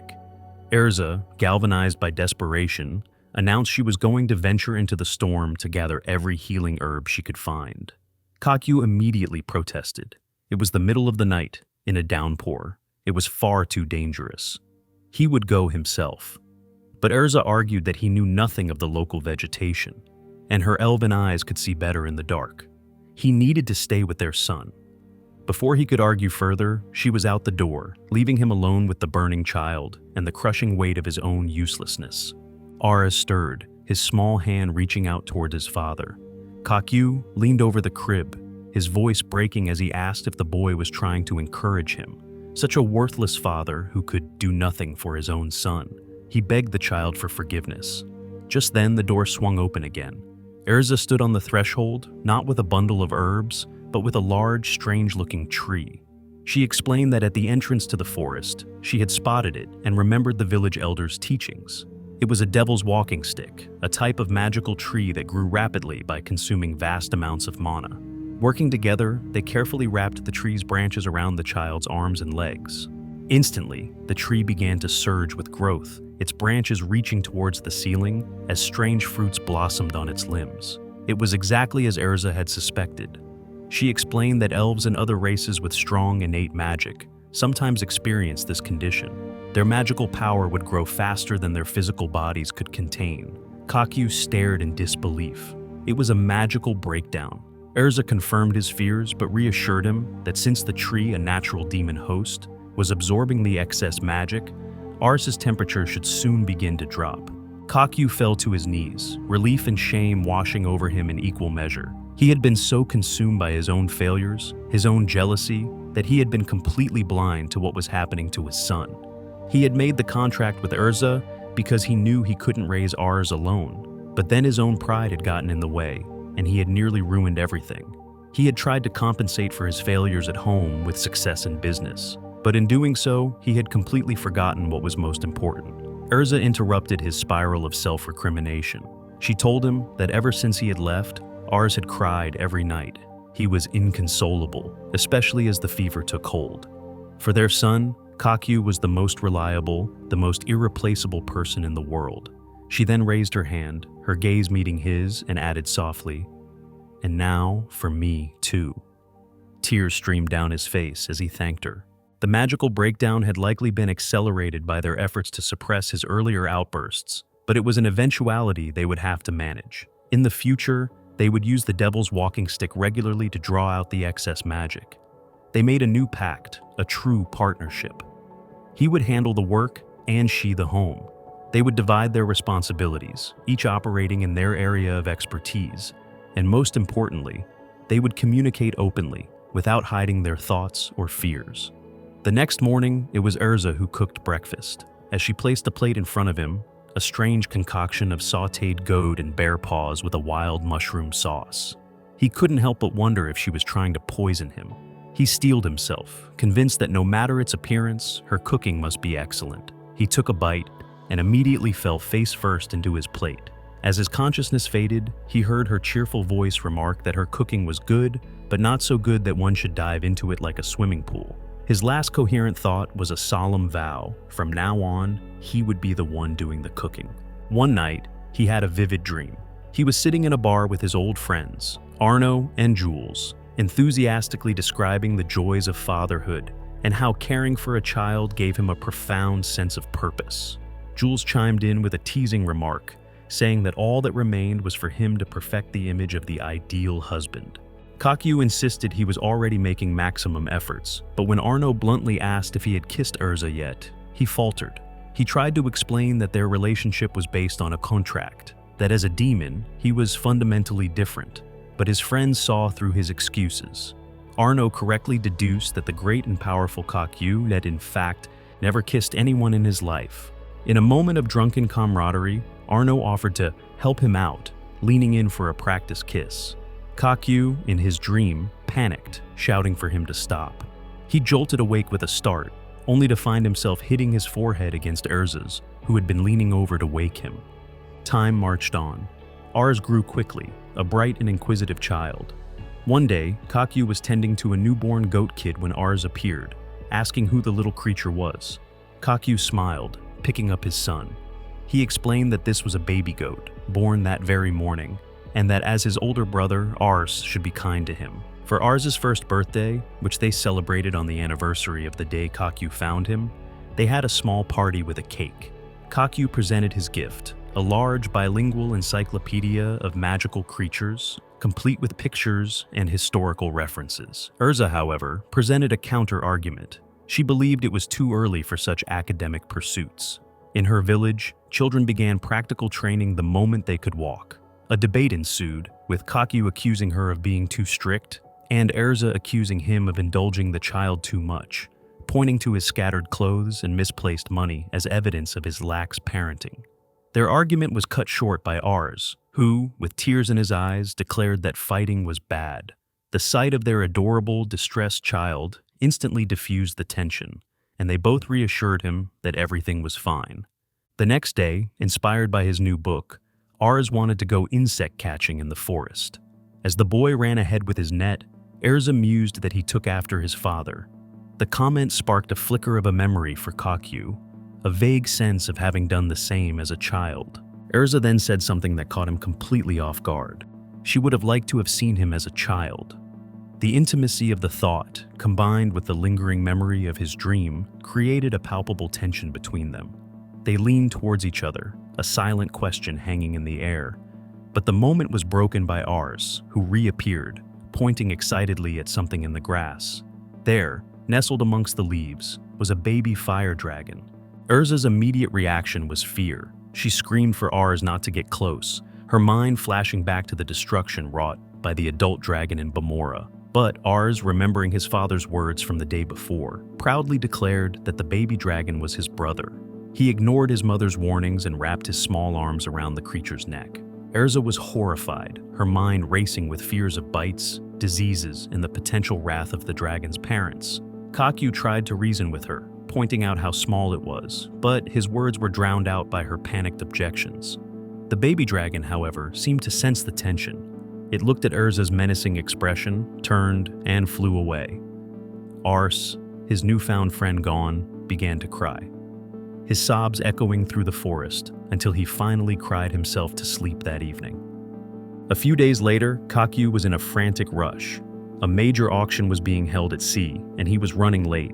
As he hurriedly pulled on his gloves, a gift from his long-lost friend Alma, one of them ripped at the seam. He cursed his luck. He couldn't go to the auction with a torn glove, but he had no time to fix it. He hung the pair on a candlestick, making a mental note to repair them the moment he returned. He yelled a hasty goodbye to Urza, instructing her not to touch anything, and bolted out the door. Urza surveyed the mess he had left behind. She knew she couldn't leave it, not with Ars around. Her eyes fell on the candlestick and the torn glove. A mischievous idea began to form. Perhaps it was time to teach her messy husband a little lesson. At the auction house in the trading city of Balur, Kakyu met up with Ryurin and Shuran. The atmosphere was thick with suspicious characters, a new development since a man named Richard had taken over. The whispers in the crowd were not of goods, but of Kakyu himself. Rumors had spread of a mysterious adventurer, assisted by an impossibly strong group of mercenaries, who completed tasks with inhuman speed. Kakyu mused that his non-existent mercenary army was becoming quite famous. When a 20-year-old bottle of wine from the Sarami Kingdom came up for auction, Kakyu stunned the crowd by bidding 10 times its starting price, securing it for 200,000. He explained to a bewildered Chiron that their wedding anniversary was approaching. Erza, a devout follower of the goddess cult, had always dreamed of visiting the sacred city in that kingdom. Since a journey was not yet possible, he hoped the wine would bring a small piece of that sacred place to her. Ryurin, impressed by his thoughtfulness, presented him with a small bag, a token of appreciation for his help. Inside was a ring with a glowing stone. Kakyu sat on the edge of the pier later that night, the ring in his hand, a trinket. He had fallen in love with Erza, of that he was certain. But he was a demon, a being fundamentally different from her. His body was a vessel of magical energy, his very breath a manifestation of his spiritual essence. Demons could not reproduce in the conventional sense. They propagated their kind by making contracts with the souls of the dead. He had no reproductive instinct, no biological imperative to create a family. Were the feelings he had for Erza merely an illusion, a ghost of the human life he had once lived? Did he, a creature of hell, have any right to offer her this symbol of eternal love? He pushed the thoughts away. That was another story, another life. Everything was different now. Back at home, Ars watched the rain from the window.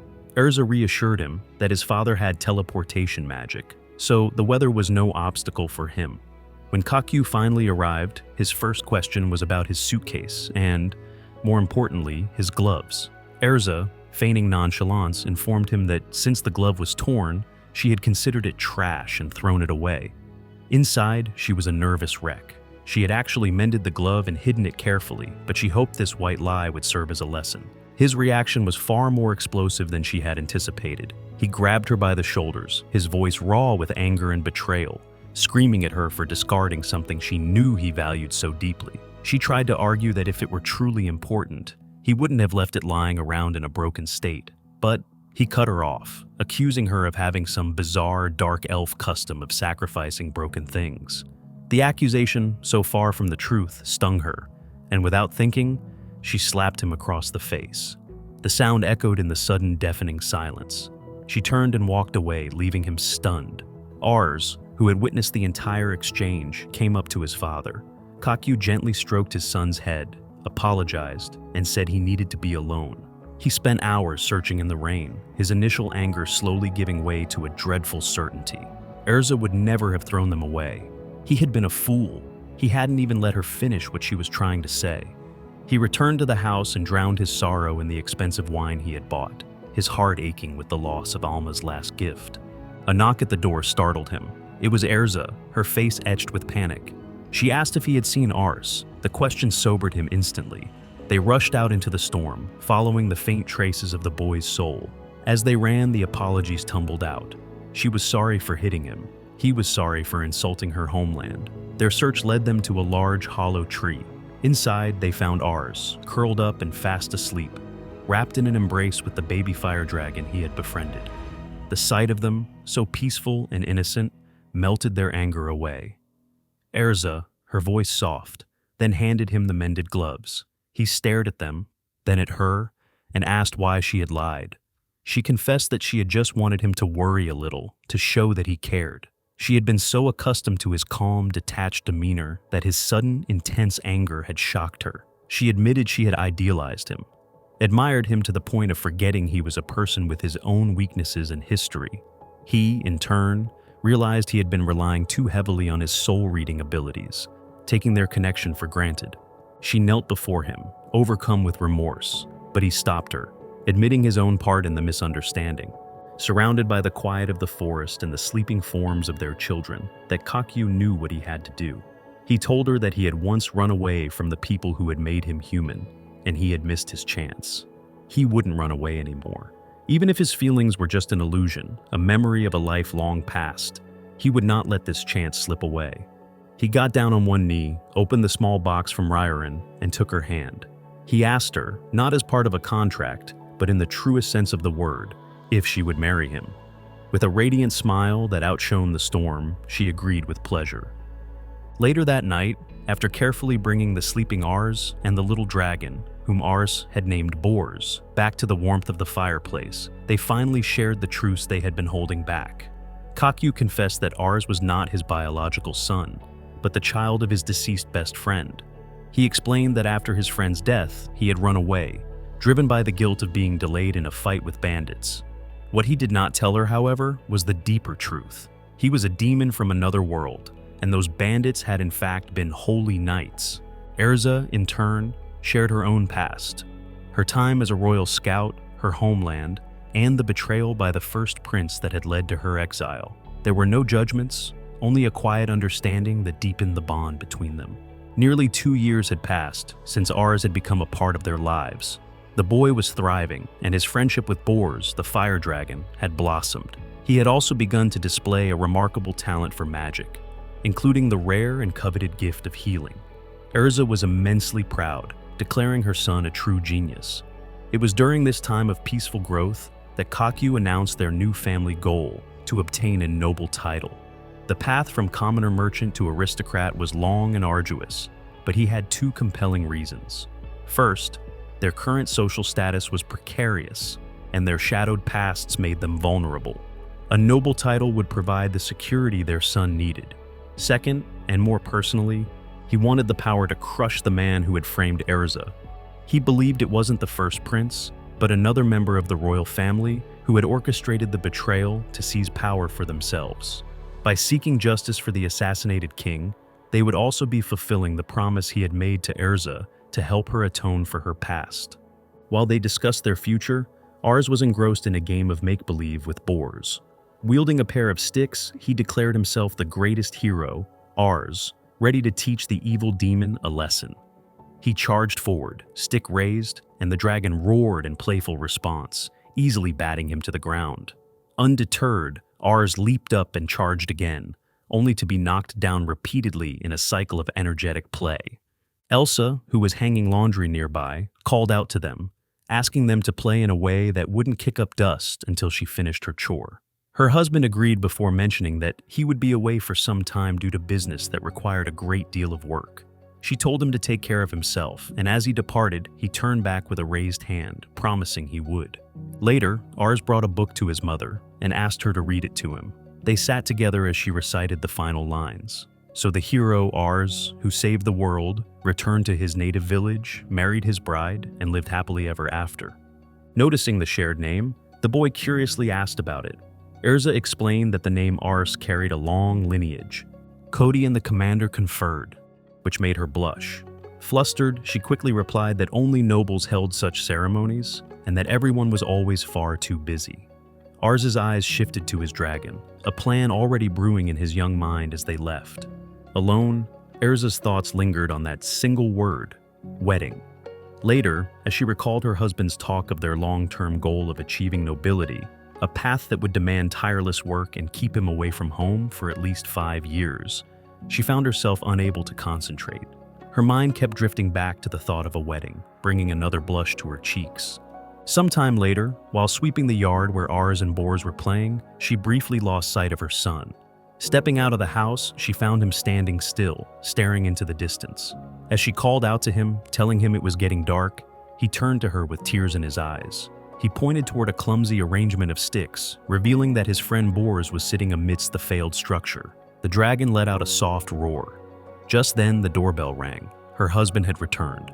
Seeing his wife and crying son, he was initially confused, but when they showed him the sticks, he understood immediately. Ars had been trying to build a wedding hall to make his mother happy, but his efforts had fallen short. Touched by his gesture, Elsa embraced her son, thanking him for his thoughtfulness. She turned to her husband, explaining that while she understood his work was demanding, Ars's efforts made her wish for a ceremony of their own. Her husband, surprised at first, clarified that he had never been against the idea of a wedding. He praised Ars for the amazing effort, patting his head and acknowledging Bors's help as well. With a smile, he announced that it was time for Daddy to lend a hand. With a display of magic, he transformed Ars's simple idea into a breathtaking wedding venue, complete with stone seats, a wooden arch, and heart-shaped floral decorations. Ars and Elsa watched in awe. When Elsa expressed concern about using so much magic, he assured her that for one special night it would be fine, even if it exhausted his power. He then snapped his fingers, and in a swirl of light, Elsa found herself in a beautiful wedding dress. He confessed with a smile that while Ars had beaten him to the proposal, he had been secretly preparing for this day all along. As Ars presented her with a bouquet of flowers, she tearfully admitted that he had succeeded in surprising her and that she was incredibly happy. Hand in hand, they walked toward the magical altar while Ars and Bors watched from the guest seats. The protagonist launched a cascade of fireworks into the night sky. He took her hands, thanking her once more for being with him. She responded in kind, and as he leaned in to kiss her, Bors discreetly blocked Ars's view with his wings. Unseen by the happy family, a stranger watched them from the forest through a pair of binoculars, muttering, "Finally found it." 6 months had passed since the quiet, sacred ceremony in the heart of the forest that bound their lives together. Now he and Erza were on a journey of true consequence, a pilgrimage to the magic kingdom of Lawrence to sever the final spectral chain to their past, the slave contract. In Lawrence, where magic was not hidden but hung in the very air, he moved like a newcomer to wonder, his eyes lifting as a woven carpet drifted overhead, an effortless display of the kingdom's arcane mastery. A gentle but firm voice cut through his reverie. It was Erza, her features subtly altered by a disguise, reminding him to maintain a level of composure befitting their mission. He offered a quick apology, remembering that his wife, a royal exile, moved through the world under an assumed identity, her every action a masterclass in espionage. As they navigated the magnificent city, he couldn't help but voice his admiration, remarking on how its grandeur dwarfed the gritty, familiar streets of Pamola. Erza, with a hint of pride coloring her tone, explained that this was to be expected. Lawrence was the most ancient of the existing kingdoms, its foundations laid over 5 millennia ago. Their path led them to a vast plaza, aptly named Enlightenment Square, dominated by 2 colossal statues that reached towards the heavens. The protagonist stared up in awe at their sheer scale. Erza, ever the knowledgeable guide, identified the figures. The statue on the right depicted the formidable dragon god Ragazion, the legendary progenitor of the dragon people, and hailed as the very first hero. To the left stood the graceful form of Ordamir, the goddess of magic, who, according to legend, was the first to gift the arcane arts to the mortal races. She elaborated that in Lawrence, a unique and tolerant faith prevailed. The goddess of magic, the dragon god, and the goddess of creation were all revered in equal measure. This stood in stark, almost defiant contrast to the caramel theocratic state, where the goddess of creation was worshipped as the one and only absolute truth. Curious, he turned to Erza, asking if she truly held such a stern and unbending state in high esteem. Her reaction was instantaneous and passionate. She declared with fervor that it was the only way a country should be. The cradle of countless heroes, now graced with the presence of a pope, the world's sole recipient of divine revelations, simply had to be strict. It was a sacred destination, a place every true believer dreamed of visiting at least once in their lifetime. He listened, thinking to himself that from an outsider's perspective, her description painted a picture of oppressive rigidity, yet he held his tongue. Their walk soon concluded before a grand edifice, the headquarters they sought. Inside, the merchant Sabas awaited them, his face lighting up with a welcoming smile. He greeted the protagonist warmly as Mr. Kaku, and then turned his appreciative gaze to Erza, declaring her disguise utterly charming. Blushing slightly, Erza demurred, insisting it was merely a functional costume. Sabas chuckled, stating that had it not been for their letter announcing their arrival, he would never have recognized them. He gestured for them to follow, assuring them that all preparations for the contract's termination were complete. His eyes scanned the room, and he asked after their young son, Ars. The protagonist explained that they had left Ars at home for the day. It was better, he reasoned, that the boy remain ignorant of the fact his parents had once been bound by the chains of slavery. Erza's face clouded with a flicker of maternal anxiety. She voiced her concern, asking if their son would truly be all right on his own. He offered her a reassuring smile, explaining the precautions he had taken. A powerful barrier had been erected around their property, one that prevented anyone from leaving, and he had meticulously removed any potentially dangerous objects from within its confines. He added that should they somehow need to return in an instant, a teleportation spell was at their disposal. Their son, he concluded with confidence, was a clever child who would manage just fine. Turning his attention back to the matter at hand, he confirmed with Sabas that the contract could be broken swiftly. The merchant raised his hands in a gesture of slight apology, sighing as he explained that due to the contract's special nature, the dissolution process would be a lengthy one, requiring approximately 4 to 5 hours. A wave of unease washed over the protagonist. 4 to 5 hours felt like an eternity when his son was alone. A father's worry began to gnaw at him. Miles away, 2-year-old Ars waged a stubborn contest against the barrier his father had so carefully raised, pounding the shimmering, invisible wall in frustration. He just wanted to go for a walk. Beside him, his companion Bors, a young dragon, rumbled sympathetically as Ars recalled his father's instructions. Bors had grown too large for the house and would stay outside as its guardian. In a burst of childish pique, Ars challenged the dragon to a staring contest, locking eyes and straining to force a blink. But Bors's gaze never wavered. Defeated and bored, Ars blew out a huffy breath and plopped down beside a pile of wooden blocks.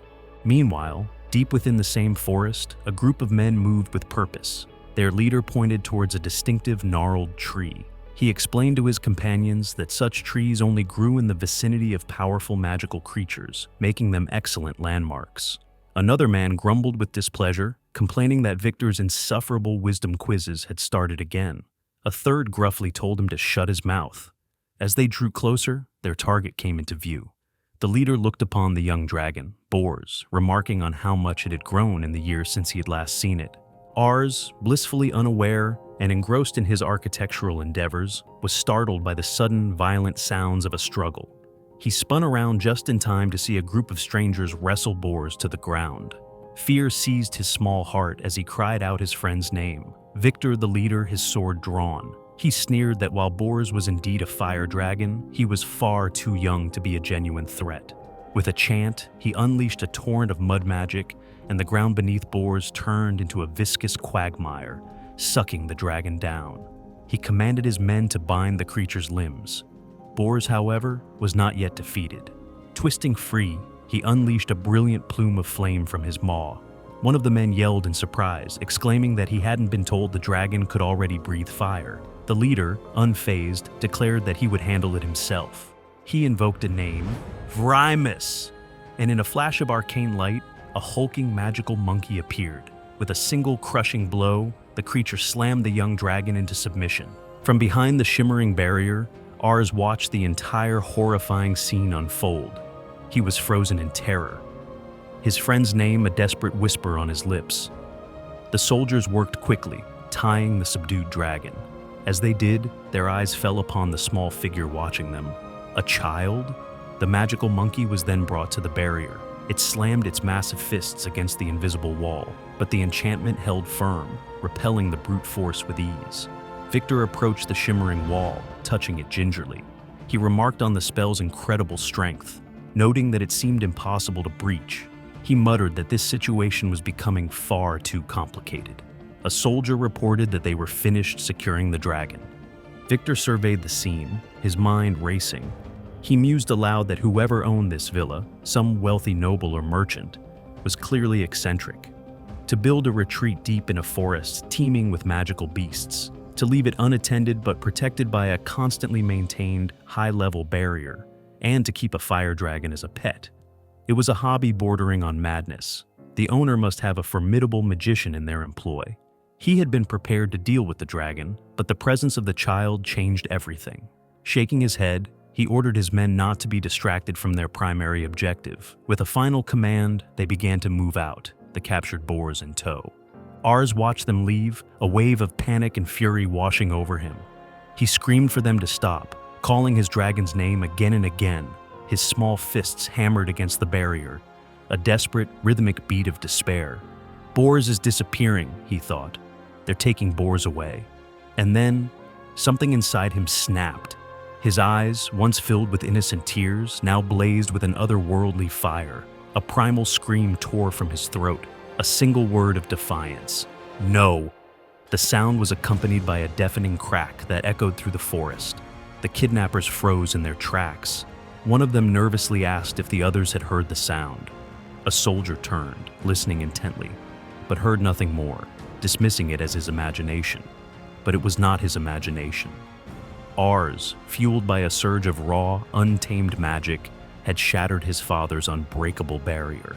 He stumbled forward, crashing into the ground, his face streaked with blood from the magical backlash. Through gritted teeth, he declared his resolve to save his friend. Meanwhile, the magical monkey carried the bound form of Bors through the crumbling streets of the ruin, drawing stares from the ragged inhabitants. The leader of the group, a man with a cruel laugh, shouted at the onlookers to get back to work. Soon, Bors was unceremoniously dumped into a large iron cage. The leader clapped Victor on the back, congratulating him on the successful capture and promising him and his men a handsome reward. He declared a celebration, announcing that the drinks would flow freely that night. Nearby, a woman named Yura sat by the cage, her face heavy with sorrow. A man approached, quietly asking her to tend the dragon's wounds before walking away. Soon, the cruel leader appeared, sneering as he accused her of planning another escape. He warned her not to act foolishly, reminding her that her ability to communicate with dragons was the only reason she was still alive, and if this dragon escaped again, her life would be forfeit. Yura ignored the threat, gently wiping Bors' scales with a damp cloth as she spoke in a soothing voice. She asked why he was apologizing when she was the one who had let him escape. The dragon growled softly, his meaning clear to her, and then licked her head with tender affection. A sad smile crossed her lips as she disagreed, insisting none of it was his fault and thanking him for his concern. She asked if Bors was the name his friend had given him, and when she saw the answer in his eyes, she remarked that he must have found a wonderful companion. For a fleeting moment, hope lit her own eyes, as she wondered if that friend might come to save her too, but she quickly dismissed it as foolish. How could one person find them, let alone defeat so many? Yet the dragon's growl rang with certainty. He will come, just as he once did on that rainy day. Yura's heart ached at his faith. Whispering that he truly had a good friend, she prayed through her tears that he would not come, as she could not bear to see such a person die because of her. A thunderous crash shook the ruins as the main gates exploded off their hinges. Guards shouted in confusion, squinting at the small figure standing in the swirling dust. Then, suddenly, a blinding flash burst from Ars, followed by a piercing scream that dropped men to their knees, clutching their ears in agony. Fixing his gaze on the cage, his voice cut through the chaos. "There you are, Bors!" Victor cursed, barking for his men to seize the boy. But before they could reach him, Ars screamed again. Dark smoke poured from their bodies, and one by one, they collapsed. Silence followed, broken only by gasps of shock. Victor froze. Yura stared in terror and awe, and Vridra laughed with pure amusement. Ars raised his hand toward the cage, his voice ringing with command. "It's time to go home, Bors." Before the chaos, Yura's life had been quiet, filled with study but shadowed by fear. She remembered staring at a strange metallic object and asking her mentor, Sita, if it was an egg. With excitement, he confirmed. It was a fertilized dragon egg. To him, it was the discovery of a lifetime. He told her that she, Yura, would be its parent. She panicked at the thought, but Seat reassured her. He was an expert in magic and biology, hired by Vridra himself.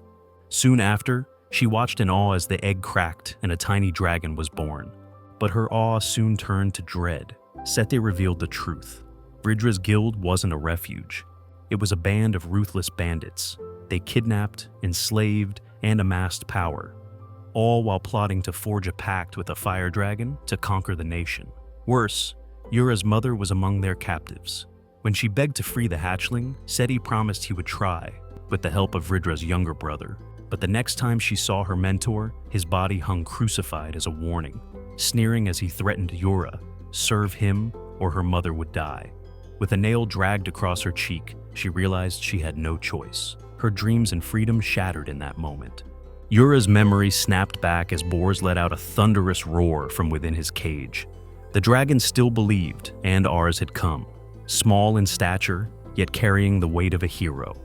With the voice of a child but the resolve of an adult, he called out for Bors to return home with him.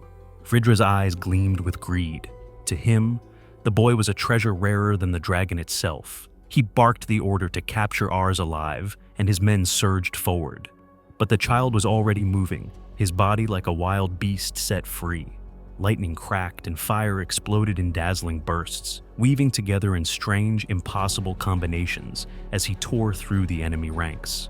Grinning amidst the chaos, Ars fought with the reckless joy of play. To him, this wasn't war.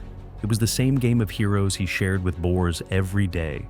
Yura, clutching the bars of her cage, could only whisper in disbelief. He thought it was all just a game. The bandits regrouped, but Ars struck harder, unleashing a storm of electricity that tore through their formation.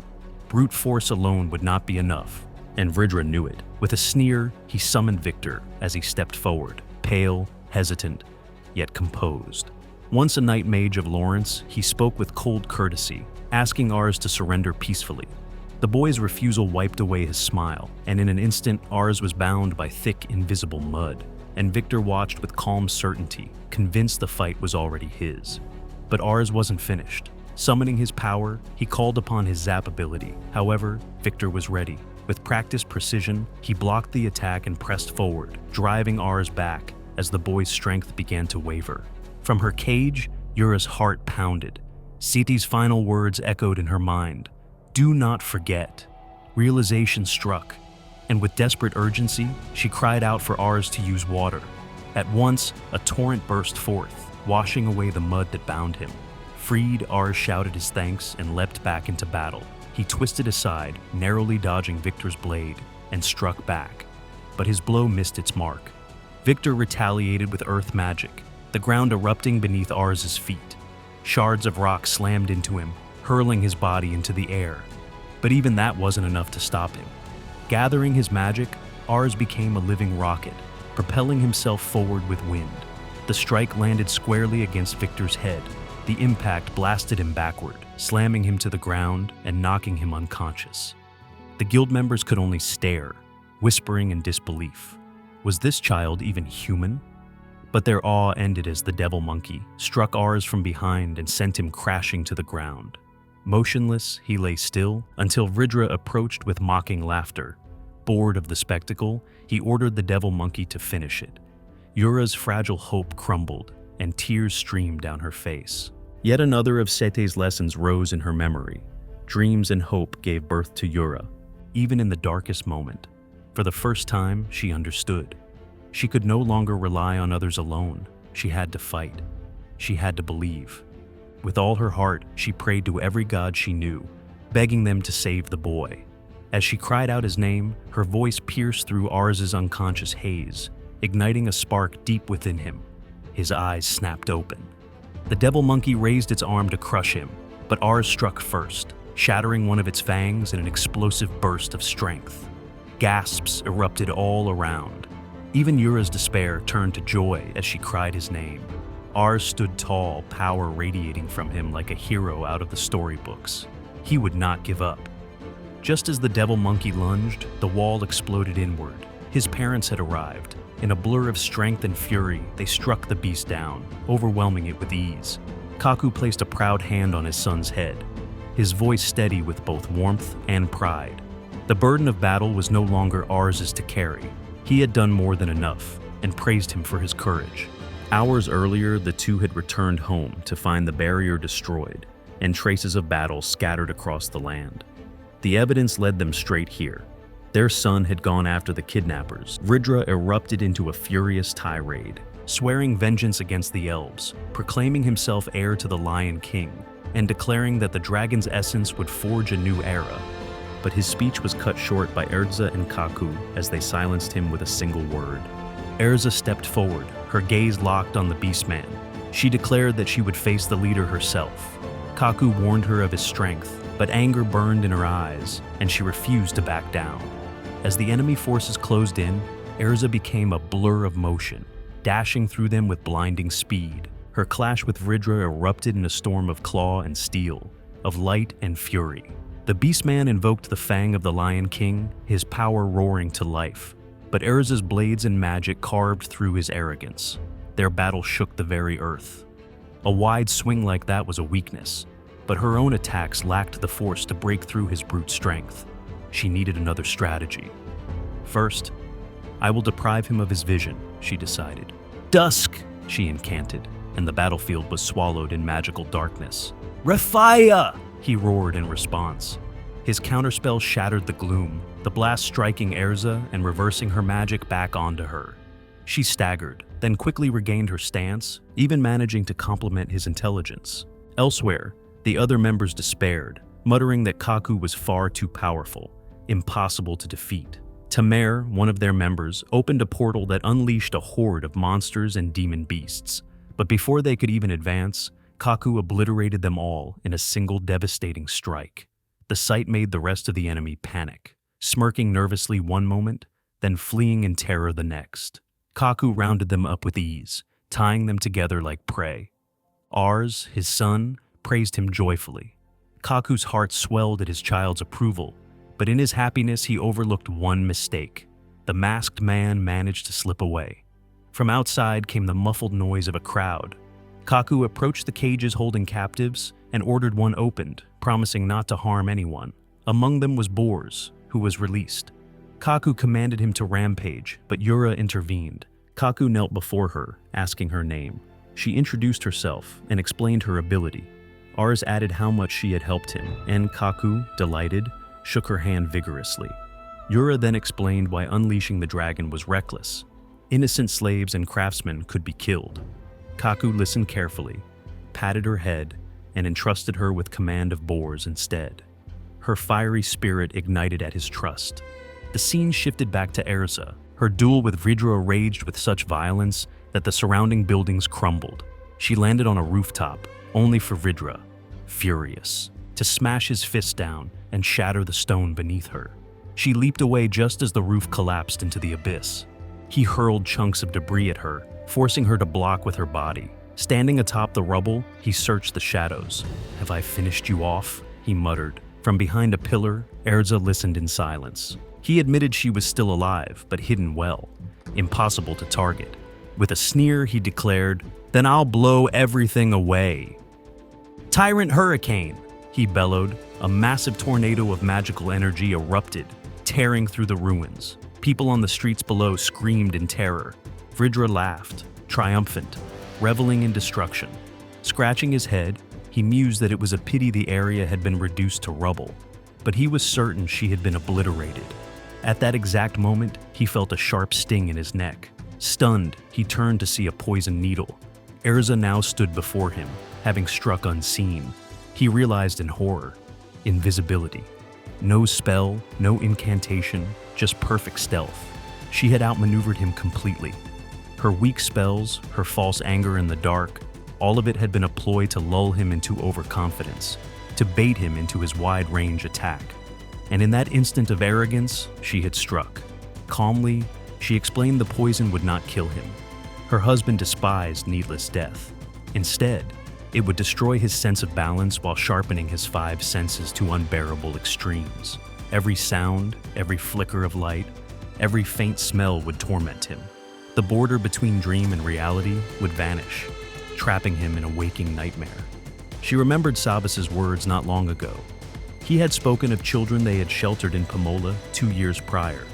An investigation from the Holy City revealed that the group responsible was the revival of the Lion King, an organization behind the Fire Dragon scandal, arms trafficking, and the slave trade. Though a merchant was their front, the true mastermind was Vidra himself. Grabbing his hair, Erza yanked his head back. She demanded answers. He whimpered, begging her to stop, but her grip only tightened. At that moment, the shadow of a dragon passed overhead, Bors flying free with Yura astride his back. Their circling flight above the ruins declared who now ruled. The warriors below saw it clearly. Erza with her foot on Vidra's throat. Kaku standing proudly with Ars at his side, calm and smiling in victory. Their spirit broke. They threw down their weapons and surrendered. Later, Erza stood atop a stone wall overlooking the conquered stronghold. She estimated they had subdued 180 fighters, while the community, including families and enslaved workers, numbered around 500. A formidable force indeed. Kaku added that intelligence suggested branches and bases in the surrounding region, bringing their true numbers closer to 2,000. Erza noted that news of 2 warriors capturing such a stronghold alone would cause unwanted uproar. Kaku, having chained Vridra to a post, agreed. Authorities could not be ignored, not with so many criminals captured, yet the whole truth could not be told either. So, he asked darkly, what shall we do? Erza teased that they could always just destroy everything. One of the members, kneeling and bound, pleaded desperately for reason, insisting they posed no threat now. But one of the slaves snarled at him to be silent, reminding him of the child slaves they had tortured. Their crimes warranted death. The member wept for mercy, saying they had families, but the slave raised his blade to strike. But Ars suddenly leapt between them, arms outstretched. With a bright smile, he declared the battle over and urged them to make peace. Kaku and Erza were momentarily stunned. Then Kaku smothered a laugh. His eyes gleamed with a dangerous light. He had just conceived a brilliant idea. Erza, recognizing that calculating glint, realized her husband was about to hatch another audacious plan. Days later, Kaku's plan was in motion. He stood before the assembled members of the Lion King's revival in their Pomola Guild Hall. He held up a captured portrait of Vridra and announced that their leader was now in their hands. As of that moment, the guild was officially disbanded. However, he continued, they were all now part of his organization. A man jumped to his feet, shouting in protest. Kaku and Erza, flanking him, calmly explained that their jobs would remain the same, but from now on, they would follow their orders. The predictable cry of "No way" was followed by a charge of enraged warriors, swords drawn. Kaku and Erza met the charge, and in a flurry of swift, precise blows, the resistance was utterly crushed. The remaining members looked on in horror as the defeated were surrounded by their own former guards, who now served a new master. The plan, as he had explained it to Erza a few days prior, was a masterstroke of political maneuvering. They wouldn't simply turn Vridra and his cronies over to the authorities. Instead, they would present them as an offering to the king and in exchange demand a noble title. But that was only the surface. The true genius of the plan was that they would absorb the entire Dark Guild, its fighters, its financial base, its intelligence network, and its territories. They would rebrand these criminals, giving them the role of heroes who crush other, worse villains. Not every criminal, he had reasoned, was driven by pure malice. Many craved honor, glory, and wealth. By offering them a chance to play the part of heroes, many would eagerly accept. This single move would grant them a ready-made army, immense economic power, and control over actual lands. The balance of power in the region would shift dramatically. The king, he predicted, would be more inclined to grant a real title to such a powerful new player than to make them an enemy. It was turning a disaster into an unprecedented opportunity. Erza had called him too kind for offering a path to redemption to criminals. He had corrected her. It wasn't kindness, it was pragmatism. It was always easier to increase the number of allies than to reduce the number of enemies. Their new administration moved quickly. At a makeshift hospital, a healer reported that the treatment of the wounded was proceeding successfully. Ars was there, using his own immense magical reserves to heal the very men who had kidnapped his friend. His healing skill was crude, but the sheer volume of his power was enough to forcibly knit wounds back together. The men were astounded. One of the horned men asked the boy if he wasn't afraid or angry, if he had forgotten what they had done to him. Ars looked up, his expression one of pure, simple logic. Bors was back with him, and the uncles he had wounded were now here too. To truly make peace, he explained, you had to take away all the pain first. The wounded warriors burst into laughter, their hardened exteriors melting away in the face of such profound, childish wisdom. Later, as Erza was walking with Ars, he asked her why everyone looked so different. She struggled for a moment, then offered a beautifully poetic answer. She explained that the world was created by the goddess of creation, and all living beings were her priceless treasures.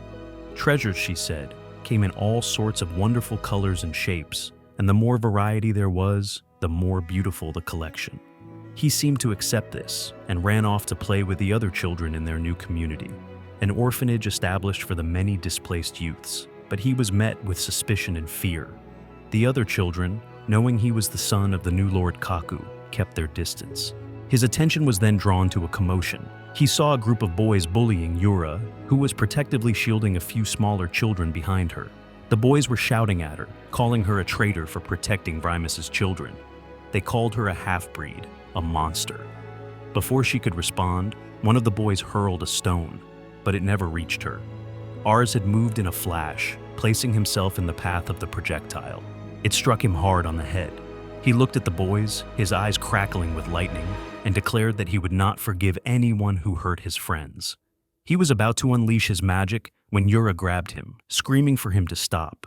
She fell to her knees, pleading with him to forgive them, explaining that in this broken place, there was no one who hadn't lost someone dear to them. Then, her strength gave out, and she collapsed. When she awoke, Bors was gently licking her face. Nearby, Ars was playing with the very boys who had attacked her. He saw she was awake and ran over, apologizing for the lightning and assuring her he had used his healing magic on her. She looked at the children, now laughing and playing together, and a smile touched her lips. He then innocently mentioned that when her clothes had been burned by his stray lightning, he had seen the small feathered wings on her back. He thought they were incredibly cool and asked if she could fly. She told him she couldn't. They were too small. He then asked if her wings would get bigger, and if his own would grow too someday. She had to explain that humans don't grow wings. This led to another question. He knew she could talk to boars, and he could too. Did that mean he was a dragon god as well? She gently calmed him down, then asked if her wings and scales hadn't scared him. He shook his head, confused by the question. Why would they? He asked. She explained that people are usually scared of things they don't understand. His response was startlingly profound. He said that realizing you don't know something isn't scary, it's fun. Yura stared at him, thinking that this small child thought just like her departed teacher, Sita. Then, Ars's face lit up with a sudden realization. He had solved his mother's riddle about why races were different. The differences, he declared, existed to make conversations more interesting. They existed so people could get to know each other. That's why Yura had so many wonderful differences, he explained, so that more people would want to get to know her and become her friend. Yura looked at the boy, and in that moment, she saw him not as a child, but as a brilliant ray of light piercing through the darkness of her world. Sometime later, after a tearful and joyous reunion was arranged for Yura and her mother, Erza observed her husband, her thoughts softening. To her, his actions were the very definition of kindness. He turned, catching her gaze, and offered a different perspective. It was not kindness, he insisted, but the repayment of a debt left unsettled from his past. Yet, as she watched him, she understood. This was a unique form of kindness, a debt paid not to a stranger, but to his own dear people. Their journey concluded in the holy city of Astonafa, the capital of the Elvrant Federated Royal State. They arrived beneath the ancient sprawling branches of the Holy Dragon Tree, with the peak of a Stokino castle piercing the sky above.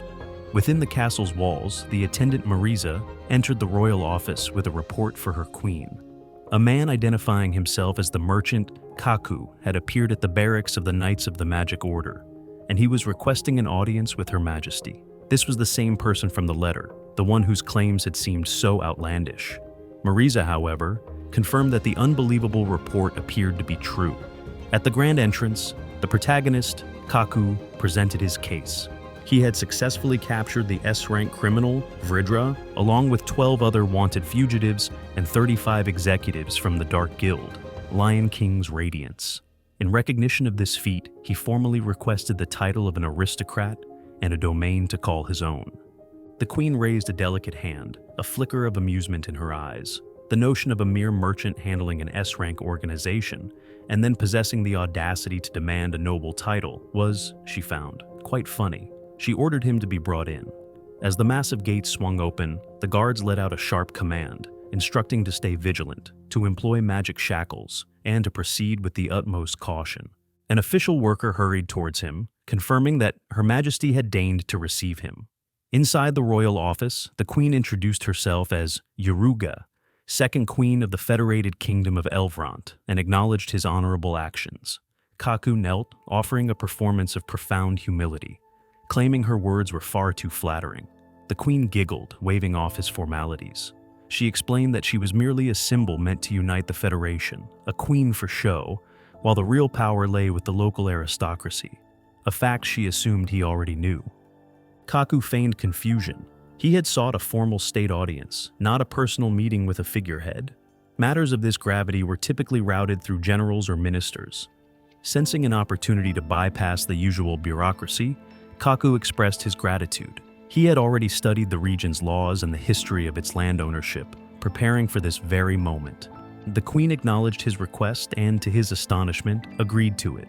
She would recognize his merits and reward him with both a title and lands. Kaku raised his head, a slow, triumphant smile spreading across his face. Her Majesty rested her chin in her hand, her eyes glinting with amusement at his reaction, playfully calling him a greedy man. Kaku stretched his hands forward in a gesture of overwhelming gratitude, proclaiming that her offer was more than enough. Internally, his mind was reeling. He had prepared for weeks of grueling checks and negotiations, not this simple, immediate victory. The queen turned to an aide, stating that the award ceremony would be held in a month. He was free to do with the refugees as he saw fit, but the lands themselves would be administered by an appointed manager whose instructions he was to follow. With that, he was dismissed. He bowed his head and departed, the single word manager echoing ominously in his thoughts. Back in the port city of Pomola, at the former headquarters of the Lion King's Radiance, now a chamber of commerce, Ryurin expressed his amazement at the news. Sharon, hands on her hips, was more direct, loudly reminding Kaku that he owed his new aristocratic status entirely to their help, and should be grateful. She cheekily asked if he might spoil them with lower taxes. The full weight of his situation came crashing down in his new office.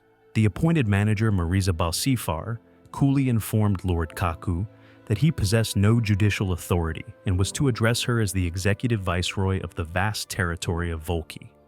Later, as they stood over a table, Kaku presented his detailed plan for the reconstruction of the old Volki highway. Marisa acknowledged its potential to generate significant tax revenue, but immediately declared that the budget would have to be cut, and, furthermore, all tax revenue would be temporarily under her direct control. Kaku could only agree. Sharon listened in disbelief. Ryurin explained the bitter truth. Kaku was an honorary aristocrat, the holder of a landless title, an empty honorific with no real power. Her shriek of disappointment was intentionally loud enough for Kaku to hear, prompting a muttered curse from him about their cruelty. Later, over a cup of tea, the reality settled in. He had been completely outplayed. This queen, this arrogant elven monarch, was a cunning foe. He now understood she was a high elf from a glorious lineage, a living legend rumored to be nearly 1,500 years old. In that moment, he wondered if there was anyone in this world whose life experience he could ever hope to surpass. He had tried to negotiate, of course. He remembered the conversation vividly. He had argued that since the refugees had reclaimed the lands under his leadership, the ownership rights were his. The queen had systematically dismantled his claim. The forest, though abandoned for centuries, had originally belonged to a duke whose line had ended, causing the land to revert to the crown, to her.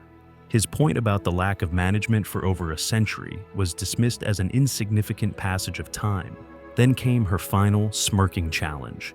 She sensed he only needed the title as a means to an end, and she professed not to trust those who lacked ambition. She gave him 1 month until the award ceremony to prove his ambition to her. Only then, she had said, would she reconsider. He relayed the entire story to Erza, who thoughtfully touched her chin. It was clear the queen never intended to grant him the land in the first place.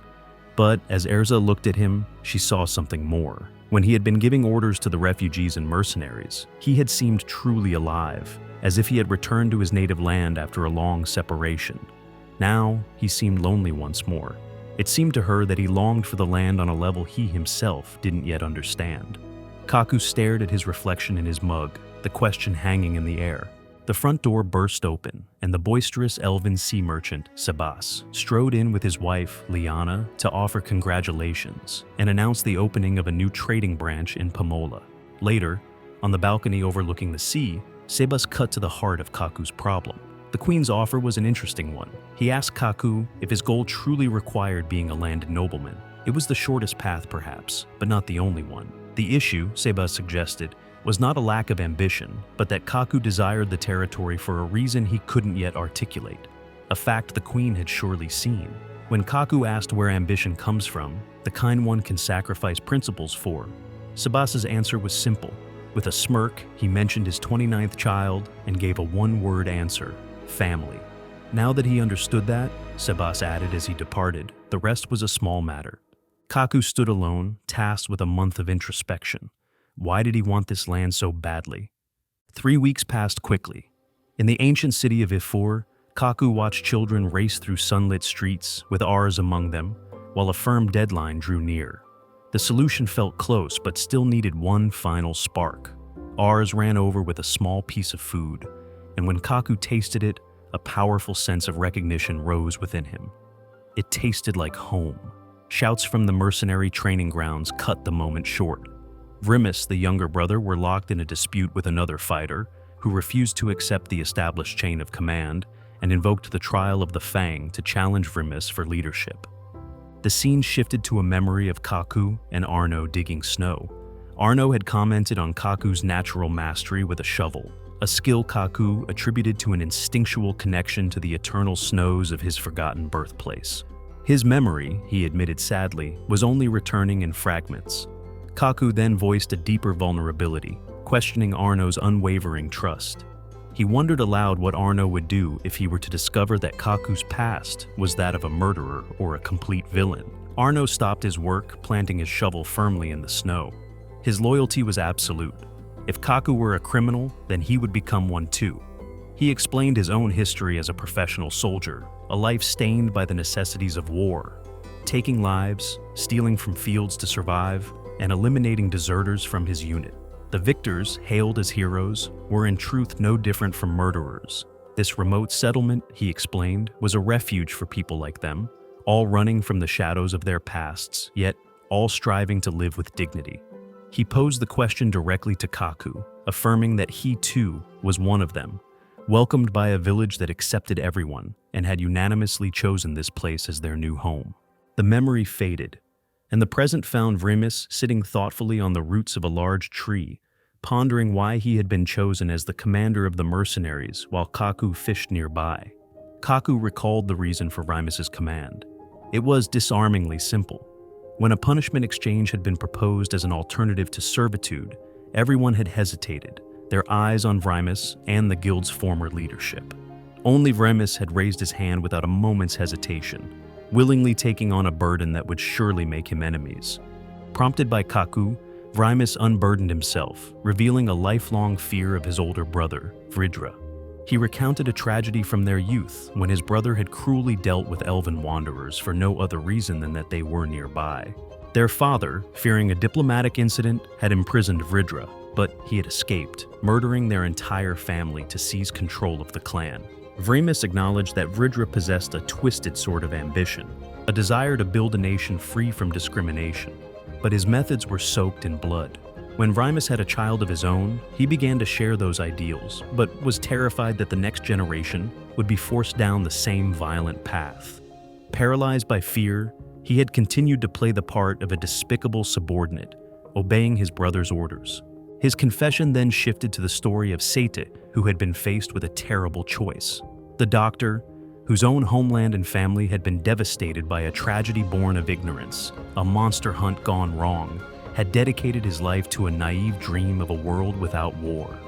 Too old to fight, he chose to pass his knowledge and will to the next generation, seeing his own lost daughter and a child he could save.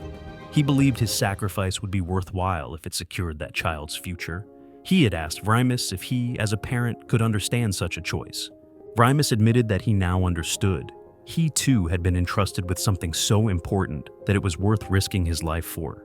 He saw that the ideals of his brother and the doctor were both partly right and partly wrong. And in that confusion, he felt the overwhelming need to act. That was why he had raised his hand. Despite this, he ended his long speech with an apology, still feeling unworthy of command. At that exact moment, a fish bit Kaku's line, causing the rod to whip up and smack him in the face. Through the sting, Kaku found his own clarity. He told Vrimis that he was indeed unworthy, but Vrimis still should be the commander. The role suited him better. He thanked Vrimus, holding up his catch, admitting that the conversation had helped him find the solution to his own problem. A sharp crash from the forest snapped the moment of clarity. They rushed toward the sound and stumbled into a grim tableau. A zealot brandishing a chimera cub, proclaiming a holy purge through a sacred trial. Vrimus went cold as he recognized the challenger and the rite itself, the test of the Fang, an outlawed tradition of the lion tribe that chose a new leader by seizing a chimera's young. The mother emerged, fury building with each step, and the clearing tightened into a trap. Kaku held his position, fully aware of the viceroy's scrutiny. Any unsanctioned move would carry consequences. Powerless to intervene, he watched as order unraveled and the threat of bloodshed closed in. As the chimera lunged for the challenger and Vrimus met it head-on, he drove his shoulder into the beast, forced the challenger to release the cub, then revealed startling strength by heaving the chimera off balance and slamming it to the ground. Shock rippled through the onlookers, challenger included. Vrimus steadied the moment, urged the mother to reclaim her young, and offered a brief apology to diffuse the frenzy. He turned to Kaku and bowed, accepting full responsibility for the incident. He pledged that it would not happen again and asked for forgiveness in the name of his honor and his tribe. As both clan leader and commander of the mercenaries, he committed to uniting their people, newly certain that the burden was his to carry. Kaku, rubbing the tension from his neck, granted his assent. He extended a hand, formally confirming Vrimus's command and informing him that he would be accompanying Kaku to the upcoming award ceremony as his servant. Sometime later, Kaku stood before the palace throne once more, ready to demonstrate what only he could do. The queen, seated in regal repose, welcomed him, stating that it was time for him to show her his ambition. Kaku knelt, but this time his purpose was clear. The ambition the queen spoke of, he began, was an unwavering determination to follow one's dream, even at the cost of one's own life. For him, that ideal was a homeland. The queen coughed into her hand, dismissing his words as a pompous statement from an outsider. Kaku met her gaze and countered that he was simply returning her own words to her. In this land, he argued, they were all strangers, but those who possessed lands and houses were, in a way, the biggest strangers of all, for they had forgotten what it was like to have no place to return to. An indignant courtier began to protest, but the queen silenced him with a gesture, telling Kaku to continue. He spoke of the territory of Vakli, a land deserted for 500 years and now teeming with ferocious monsters, a place that would require colossal costs and incredible risks to develop. He was not belittling the dignity of the ancestors, he clarified, but for noble families who already possessed lands, developing such a territory was simply unprofitable. For those like him and his people, who had no land of their own, the relative benefit was far greater. The queen noted that he was a born merchant, but she had grown tired of talk of rationality and profit. She demanded to see ambition. Kaku then spoke from the heart. He described his first home, a pioneer settlement built by those who had lost everything. That village had found him and made him who he was. It was a place where people without a homeland had striven with all their souls to create one, risking their lives for their comrades. That village had been his ideal, but it was now gone, burned by bandits. He raised his head, his voice ringing with conviction. This time, he would create a new one. He needed this land for his son, ours, who had never known a homeland, and for his wife, driven from her home. He wanted to build them a new home, one they would protect with all their might, and he swore it would not harm the interests of the country. The people gathered in Vakli were all, like him, people who had lost their homes. He did not need an ideal world or a state. He just wanted his home back. He would recreate what was lost and protect it with his own hands so he could raise ours as the happiest person in this world. A slow, genuine laugh escaped the queen's lips. She had asked for ambition, but had not expected such an emotional turn. It was interesting, she mused, and it reminded her of her own ancestor, who had spoken with similar fire 1,000 years ago when he united the elf tribes. She liked it. From that day forward, she declared, he would bear the name Vokle. To his title and reward, she added the right to own the land. Kaku accepted with profound thanks. The carriage ride back was a triumph. Villagers smiled and waved joyfully at them.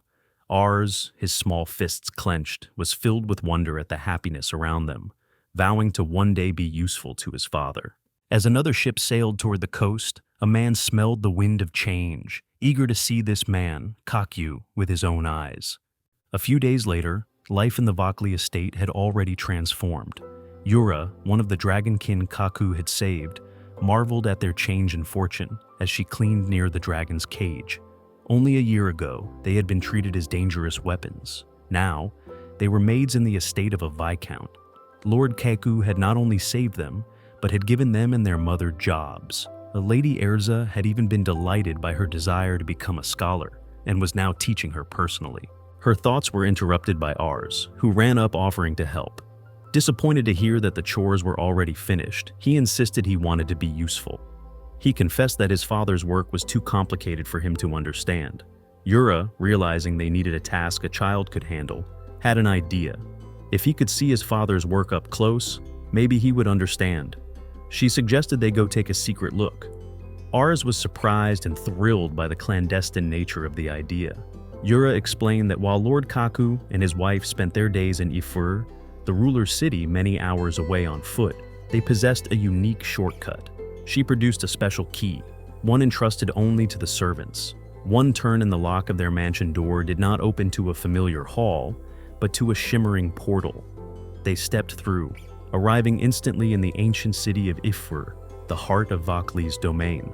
Ars threw his hands up in delight, while Yura marveled at the unbelievable power of her lord's magic. Peeking into the room, Yura quickly motioned for Ars to be silent. They saw Kaku and Erza deep in conversation. Erza was reporting that the Pamora reconnaissance squad had successfully uncovered the trade routes previously used by Vitra. Kaku examined a document, a grin spreading across his face as he noted the routes reached as far as Ural Gizaria. The news of an armed clash with demons in the kingdom of Ural gave him pause. It was, after all, his homeland, a fact that suddenly cast Arno's earlier words in a new light. Erza continued, presenting market research that included the activities of competitors like the Sylvester Trading Company. Kaku's surprise was evident as he confirmed the data was recent, but his mind was already connecting it with older records from 3 and 4 years prior. He scratched his chin, remarking on the terrible brilliance of the schemes Sir Sabas must have concocted. From their hiding spot, Ars whispered to Yura, wondering what it all meant. Before she could answer, Kaku exclaimed that their next move was a shopping trip. The phrase was all Ars needed to hear. Bursting from his hiding place, he excitedly volunteered for the mission. And so, the complex operation was set in motion, leading to the present moment.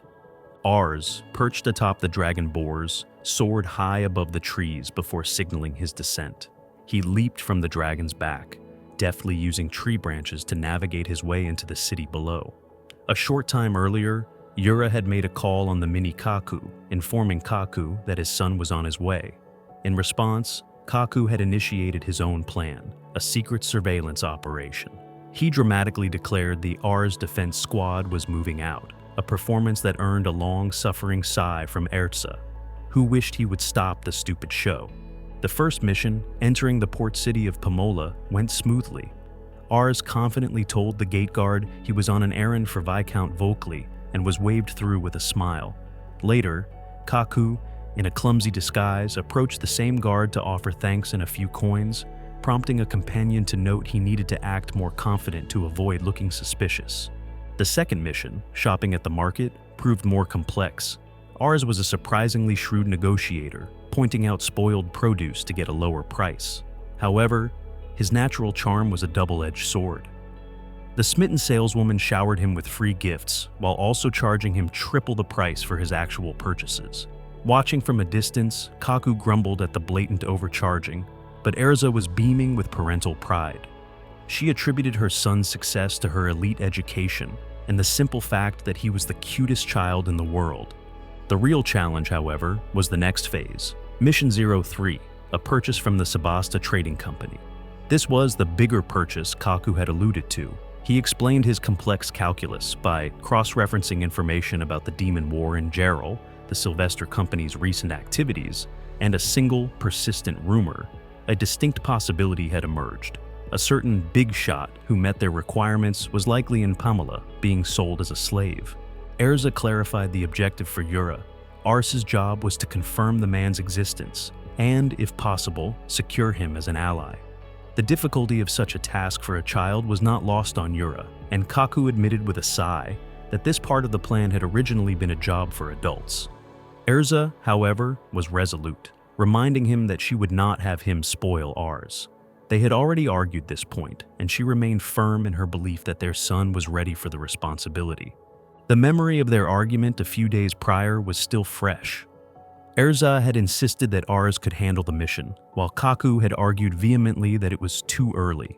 The conflict had highlighted the stark difference in values between his former world and this one. Erza's perspective was unyielding. As the heir to an aristocratic family, Ars needed to deepen his understanding of his position in society from an early age. His inherent strength would protect him from the city's dangers. But above all, she wanted to respect their son's own desire to undertake the challenge. Kaku had ultimately agreed, but only on the condition that he would intervene immediately if things became dangerous. Of course, Erza had replied. That's what surveillance is for. Back in the present, Ars approached the door of the Sebasta Trading Company in Pomola. The guard, surprised to see a child, was even more taken aback when Ars announced with a bright smile that he had come alone to buy slaves. Just as the guard recognized him as Master Ars, the branch director, Liana Sylvester, appeared. Her smile was warm as she noted how much Ars had grown in the years since they had last seen each other. Ars, ever direct, stated that he had come to buy a strong master slave and asked if a man named Gaius was there, explaining that his dad had told him so. The guard looked at Rihanna in surprise, but she simply turned and gave the order to bring the man forward. From their surveillance point, Kaku grinned in triumph. He was really here. The man in question was Gaius, a celebrity of legendary status, a native of the Dragon Kingdom, a former S-class adventurer, and the hero known as the Giant Slayer. He was considered the greatest warrior of humanity. When he entered the room, his eyes were covered by a mask. Ars, who had never seen such a huge and muscular man, was in awe. Sabas, standing beside him, explained that Gaius was the star of their new branch, a secret they had intended to keep, but it was hard to refuse the young master. Yura wondered aloud if being S-class was really that impressive. Erza explained that the rank was not just an indicator of strength, but a measure of one's ability to consistently complete missions of the highest threat level. Gaius, in other words, had enough power to single-handedly crush a threat like Vridra. Kaku added that along with that power came the polished technique and seasoned personality of a first-class adventurer, a much-needed talent. When Yura asked why such a person had become a slave, Kaku gestured to the mask. It was probably because of his eyes. Gaius himself apologized for his condition. His eyes had been blinded by a demon's curse, rendering him almost useless as a warrior. But Ars, with a child's unerring perception, declared that while Gay couldn't see, it looked like he could. Before anyone could react, he launched himself at the giant, shouting that everything would become clear in battle. In the same instant, Gaius's hands shot up, effortlessly blocking the blow. Ars, delighted, proclaimed that he saw after all. The fight was moved outside. Erza started to protest, but Kaku held her back, telling her to wait. Gaius laughed, his voice booming with adoration for the young talent before him, a rough diamond he was eager to test. Ars, thrilled, accepted the challenge and unleashed an electric cannon. As the lightning crackled towards him, Gaius raised his hands, his style a fist of emptiness. With impossible speed and strength, he literally pushed the air apart, creating a corridor of lower resistance that bent the lightning's trajectory, forcing it to zigzag harmlessly around him. Kaku noted the incredible power. Though Gaius's magic was not yet an art, his physical prowess was astonishing. Gaius drove his heel into the earth, splitting the ground and knocking Ars off balance. A palm strike followed, sending the boy tumbling. Erza flinched, but Kaku kept her steady. In the same breath, Gaius surged forward, corrected his misstep, and caught Ars mid-fall, locking him safely in his arms. Breath easing, he acknowledged the miscalculation. His first bout since losing his sight had thrown off his control. Ars, unhurt and buzzing with excitement, stared up in open awe at the spectacle of the clash. Kaku scratched his chin, his mind made up. Gaius was perfect, a martial arts and swordsmanship instructor for their mercenaries. and a home tutor who could teach Ars to fight with discipline. Though blind and retired, his value was immense. The price would be high, but unwanted clients could be refused. The only question was how Ars would negotiate. The boy's approach was disarmingly simple. He walked up to Gaius, took his hand, and declared that he wanted Master Gaius to be his friend. The onlookers stifled their laughter, but Gaius's own deep, joyous laugh rang out. He loved the idea. After learning the boy's name Ars, he noted that it was the name of a hero of old, a good omen for an amazing meeting. Believing that the actions of strangers can decide fates, he agreed. They were now friends. As they shook hands, a small choice was made that would one day become a great destiny. Hope you guys enjoyed part 2, because I definitely did myself in making this recap. In my opinion, this story is really good. At first you think Kaku is the main protagonist, but it gradually brings out the other characters and shifts toward his son, Ars, which I really like. It feels unique and has a lot of potential. Yes, they're overpowered, but it still works, and the slower pace lets the story breathe. If you enjoyed it too, please like the video and drop a comment, and thanks.